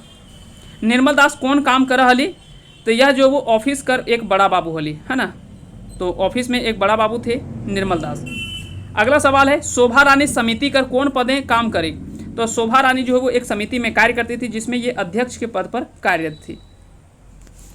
निर्मल दास कौन विचारधारक लोग रहे, तो यह जो थे वो एक समाज सुधारक, क्षेत्र सुधारक और देश सुधारक के रूप में, यानी ये सभी तरह के व्यक्ति थे। समाज में भी अपना सुधार लाना चाहते थे, क्षेत्र में भी अच्छे कार्य करते थे, देश में भी देश सुधार के लेकर के भी ये काफ़ी ज़्यादा एक्टिव रहते थे, और साथ ही साथ चाहे वो महिला उत्पीड़न के विरोध ये काफ़ी करते थे, है ना, और भी जो भी महिलाओं के प्रति जो होता था उन चीज़ों के बारे में। लेकिन पता चला कि ये तो खुद महिलाओं के उत्पीड़न से संबंधित है, लेकिन ये खुद पीड़ित है। और किससे पीड़ित है? तो महिला से ही पीड़ित है, और खुद वो अपनी पत्नी से पीड़ित है, क्योंकि इनकी पत्नी जो थी वो कुछ इनके जस्ट अपोजिट थी। निर्मल दास ककर विरोधी रहे, तो निर्मल दास सूदखोरी महाजनी के, महिला उत्पीड़न के और पूंजीवादी सामंतवादी के, ये सभी लोगों के विरोधी ये हमेशा रहते थे। इन सभी का विरोध करते थे। सूदखोरी महाजनी का, महिला उत्पीड़न जो करता था उसका विरोध करते थे, है ना, पूंजीवादी सामंतवादी का विरोध करते थे। तो ये सभी इसका सही आंसर हो जाएगा। देवता के खाए गले डाकिन कहानी की समस्या का मूल कारण की है गए, तो मूल कारण है बेमेल विवाह। दरअसल होता क्या है कि पहले तो निर्मल बाबू पहले एक ब्याह कर ले रहे, लेकिन असमय उनकी पत्नी का देहांत हो जाता है, जिसके बाद ही क्या है थोड़ा सा जब एज ज़्यादा हो गए तब ये शादी करल, तो ये बूढ़ा हो गया और पत्नी जे जवान हलिक। अब दुइयों में कहीं ना कहीं कह सकते हैं कि ये मेल नहीं खा रहा था, है ना, दोनों में बेमेल था। एक का एज ज़्यादा था, एक नई नई अभी पत्नी आई थी उसकी, तो स्वाभाविक बात है कि दोनों में मेल नहीं था, जिसके कारण से ये कहानी का जो वो बताया गया है। ठीक है, चलिए आगे चलते हैं। अगला सवाल है, कोयला करखा तो झटे मिटाए जा है, मगुर कलंक कर करखा बड़ी दिन तक झलकत रहा है, ई कथन पाठे ककर कहल लागे। तो यहाँ से बोला जाता है कि कोयला के करखा यानी जो कोयला वगैरह का जो दाग होता है, या तो किसी कलर का दाग जो होता है वो तो जल्दी से छूट जाता है, लेकिन अगर किसी के ऊपर में एक इज्जत का कलंक या तो और किसी तरह से कलंक लग जाता है तो वो बड़ी दिनों तक नहीं भूलता है आदमी, वो हमेशा झलकता रहता है, वो हमेशा याद आता रहता है। यह बात जो वो लेखक, यह बात जो वो कहता है ना, इसका सही आंसर हो जाएगा ऑप्शन नंबर ए। ये कहानी हमने की सीख दे है, तो यह कहानी जो है वो हमने के सीख की दी है। आपन परिवारे झगड़ा झंझट ना करे चाहिए, पहला। आपन छुआ सभी के बेस शिक्षा दिए चाहिए। अब की हो कि निर्मल के पत्नी शोभा रानी जे अपन बेटा बेटी के भी अपन ध्यान ना दिए पारे, अच्छा से ना शिक्षा दिए चाहे, काकि अकर आदत बिगड़ल के देख देख के ओकर बच्चा सब बिगड़ जाती। अपन चाल चलन व्यवहार बेस रखे के चाहिए। तो ये सभी जो को कहीं ना कहीं यह कहानी से हमें शिक्षा मिलता है। तो ये कुछ महत्वपूर्ण कहानियों के बारे में हमने चर्चा किया। चलिए हम थोड़ा सा एक बार क्विक रिवीजन की ओर आते हैं। इसमें से कुछ महत्वपूर्ण बिंदुओं को हमने कवर किया है। हमने देखा छाहर कहानी, और इसके लेखक कौन थे? तो चित्तरंजन महतो चित्रा। इसका प्रकाशन कब हुआ? तो 2007 में। और इसका प्रकाशक कौन है? तो प्रकाशक इसका है खोटा भाषा साहित्य संस्कृति अकादमी रामगढ़, कजरा सेंद्रा दान। कजरा सेंद्रा दान कई बार आपको मिलेगा, इसके बगल में लिखा हुआ कजरा सेंद्रा दान। तो आप अगर इसके बारे में आपको पता है तो आप कमेंट करके हमें बताएंगे कि आखिर में ये कजरा सेंद्रा दान है क्या और क्यों लिखा गया है। इसके बारे में आप कमेंट करके, अगर आप इसके बारे में आप जानते होंगे तो आप कमेंट करके हमें बताएंगे। लेखक परिचय की अगर बात करें तो चित्तरंजन महतो चित्रा, इनके पिता का नाम घनेनाथ महतो, माता का नाम धनिया देवी। इनका जन्म 1946 ईस्वी में होता है और कहाँ पे? तो लारी रामगढ़ जिले में इनका जन्म होता है। ठीक है, आइए हम बात करते हैं कहानी की। तो कहानी हमने सबसे पहले देखा कि छाहर कहानी में 10 कहानियों के बारे में हमने चर्चा किया कि 10 कहानी इसमें कुल शामिल है। ठीक है, यह एक कहानी संग्रह है। सबसे पहले हमने कहानी देखा छाहर, जिसमें रोहन, मोहन, देवा चौधरी और सूर्य नारायण चौधरी के बारे में हमने बात किया। ठीक है, फिर उसके बाद बोनेकलोर, जिसमें बोन राजा का दर्द हमने देखा, उसमें से हमने बात किया। रोहन और मोहन के एक तो हमने देख लिया कि रोहन जो है वो सूर्य नारायण चौधरी के संगे रहोली और ये गलत आदत सीख ले। बाद में जो वो मोहन और देवा चौधरी ये दोनों के संगी रोल थी। बाद में रोहन जो वो मोहन के पास जाता है और वो अपने गुरुजी देवा चौधरी के पास लेकर के जाता है, कुछ शिक्षा मिलता है, जिसके पश्चात रोहन भी जो वो अपना जीवन जो वो खुशहाल तरीके से जीने लगता है और वो दारू वगैरह सब कुछ छोड़ देता है। बोनेकलोर में बोन राजा के इसमें दर्द बताया गया है कि कैसे जंगल का लगातार ह्रास हो रहा है, जंगल का अंधाधुंध कटाई हो रहा है, उसमें आग लगा दिया जा रहा है और वहाँ यहाँ के जो भी जीव जंतु हैं वो भी लगातार एक दूसरे जंगल से पलायन कर रहे हैं। हाथी जो वो गांव की ओर घुस जा रहा है, कई लोगों को नुकसान कर रहा है, उसकी खेती गृहस्थी को नुकसान कर रहा है। तो स्वाभाविक बात है कि अगर उसके घर को उजाड़ा जाएगा तो वो कहीं ना कहीं दूसरे के ऊपर जरूर प्रभाव डालेगा। तीसरा कहानी हमने देखा हम जियब कैसे, इसमें महेश्वर, रघुनाथ, चुनिया और डमरू। महेश्वर बाबू अपन पत्नी जो है पार्वती और संगे जाता है मुरपा गांव, है ना। रघुनाथ जे और भतीजा गाँव में भतीजा लगोले ओकर पास गले। फिर महेश्वर और रघुनाथ ये दुइयो आदमी चुनिया के घर जाए। रघुनाथ दरअसल दारू पियल जाले, लेकिन वहाँ पे महेश्वर जो वो दारू ना पियो होले। लेकिन महेश्वर जो वो पूछो है चुनिया से कि आखिर में तोर जीवन यापन चलो तो तोर पति कहाँ है। तो रघुनाथ बताता है कि इसके पति का देहांत हो गया, वह पुलिस मुठभेड़ में मारा गया। और बाद में चुनिया से पूछता है कि आपने वो बाल बच्चे को स्कूल भेजता है या नहीं भेजता है। तो चुनिया यहाँ पे कुछ कुछ चीज़ें बताती हैं। और चुनिया के पति का नाम क्या था, तो डमरू था, है ना। ये सभी चीज़ आपको याद रखनी है। अगला जो चौथी कहानी हमने देखा वो है बुबा एगो कहानी कही दे, जिसमें गंगाराम, दीनानाथ, सहजदेव, फागू मांझी और तीर्था मुंडा, इन सभी के बारे में हमने देखा। इसके अलावा इसी को देख करके 3 गांव के लोग जो थे, है ना, गंगला आजा, ये सभी के बारे में हमने देखा था।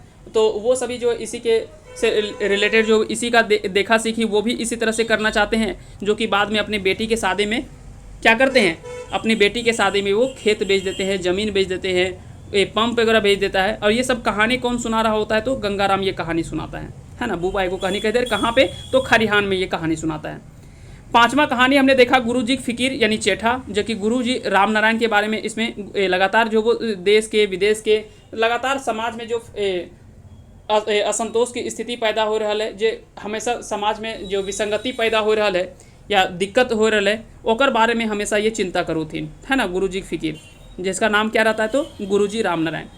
अगला हमने देखा समय कटवा ताश खेला। ये 3 व्यक्ति, ये 3 दोस्त रहते हैं, है ना, तीनों शिक्षक रहते हैं, आनंद, बालकृष्ण और चिन्मय, ABC हमने बात किया, ABC, ये तीनों व्यक्ति रहते हैं। तीनों आगे चल करके ये लगातार छुट्टी, शनिचर इतवार और छुट्टी जब रहता है स्कूल में, तो ये ताश खेला करते हैं। और ऐसा हो जाता है कि लगातार इनके गांव में या तो समाज में जो लगातार इनका विरोध होने लगता है, इनके बारे में गलत जो वो संदेश जाने लगता है। तो इसके घर वाले भी नाराज़ होते हैं कि लगातार आपकी बुराई जो वो सभी लोग करते हैं, तो आप लोग ये सब ताश वगैरह खेलने के लिए छोड़ते क्यों नहीं। फिर बीच में चिन्मय का आंख खराब हो जाता है, जिसके कारण से वो चेन्नई जाता है। चेन्नई में जा करके वहाँ से आंख इलाज करके वापस जब आता है, तो वो सोचता है कि क्यों ना हम ताश को खेलने छोड़ करके हम कुछ नया करने का प्रयास करें, और एक सांस्कृतिक केंद्र की स्थापना के बारे में ये सोचता है, जिसमें से चिन्मय जो है वो झाल वगैरह बजाता है ना, चिन्मय जो है वो झाल वगैरह बजाता है और ये कुछ गीत भी लिखा करता है। आनंद जो वो हारमोनियम बजाता है ना, ठीक है, आनंद जो वो हारमोनियम बजाता है। बालकृष्ण भी ये भी जो है वो कुछ कार्य कर लेता है, ठीक है। तो इस तरह से सभी लोग अपना जो काम करता है, और धीरे धीरे ये अपने बुरे आदतों को छोड़ करके एक अच्छे कार्यों में लग जाते हैं। अगला जो कहानी हमने बात किया वो है सांस्कृतिक झगड़ा। इसमें सनातन और आधुनिक संस्कृति, ये दोनों के बारे में इसमें चर्चा किया गया है। फिर हमने बात किया चोर, डाकू और लुटेरा, जिसमें हरखू और जलालुद्दीन के बारे में हमने देखा कि हरखू एक गरीब किसान था, लेकिन ये चोरी करने के जुर्म में जेल जाता है, और वहाँ पे जलालुद्दीन से उसका भेंट होता है, जहाँ पे देखता है कि जलालुद्दीन जो है एक भला सज्जन था और उसका इज्जत जेल में भी बहुत ज़्यादा था। बाद में पता चला कि ये थोड़ा सा बड़ा डकैती और ऐसे लोगों के घर में डकैती करता है, चोरी करता है, डकैती करता है, जहाँ पे जो गरीबों का शोषण करता है। इसलिए जलालुद्दीन का पहचान जो वो अंदर से लेकर के बाहर तक हर जगह है, और इसका इज्जत भी देख करके हरकू जो वो मन में सोचता है कि गरीब का कल्याण जो वो कहीं नहीं है, अंदर हो या बाहर हो। 9वां कहानी इसमें हमने बात किया वो है नावा जमींदार। नावा जमींदार इसमें हमने बात किया जगन्नाथ चौधरी और बलराम सिंह। बलराम सिंह जो वो गांव का दरोगा होता है, जो अत्याचारी होता है, गरीबों पर शोषण करता है, और जगन्नाथ चौधरी के बारे में हमने बात किया, ठीक है। और अंतिम इसमें कहानी हमने देखा 10वीं कहानी जो है देवता के खाए गए डाकिन, जिनमें निर्मल दास और शोभा रानी। निर्मल दास भले व्यक्ति होते हैं, ये समाज में बदलाव लाना चाहते हैं, जबकि शोभा रानी जस्ट इसकी उल्टा रहती है। हालांकि दोनों का बेमेल विवाह होता है, दोनों का विवाह में मेल नहीं होता है सही कारण से, इसलिए ये दोनों में थोड़ा असमंजस की स्थिति होती है और जस्ट एक दूसरे के विपरीत रहते हैं। हालांकि बाद में ये दोनों में कह सकते हैं कि धीरे धीरे जब ये समझती है तो आगे चल करके ये कहानी बताया गया है ना। और आगे चल करके निर्मल दास का निधन हो जाता है। तो ये सारा चीज़ कहानी इसमें बताया गया है ना। देवता के खाए गए डाकिन, और डाकिन यहाँ पे बताया गया है शोभा रानी को, और देवता यहाँ पे जो बताया गया वो निर्मल दास को बताया गया। ये एक भले व्यक्ति हैं, है ना।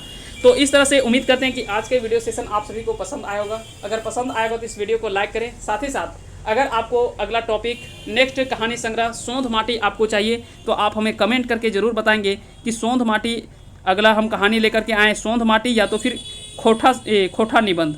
जो आप बोलेंगे उसी को हम पहले लेकर के आपके बीच में आएंगे। तो आप कमेंट करके हमें बता सकते हैं, और इसी तरह से हम जल्द ही कोशिश करेंगे कि एक एक क्लास में सारी चीज़ों को कवर करने का। तो चलिए मिलते हैं अगले वीडियो में एक नई वीडियो के साथ। इसी तरह से तब तक के लिए आप सभी को ढेर सारी शुभकामनाएं। आप अपनी तैयारी अच्छे से करते रहें। अंत तक बने रहने के लिए बहुत बहुत धन्यवाद। जय हिंद, जय भारत।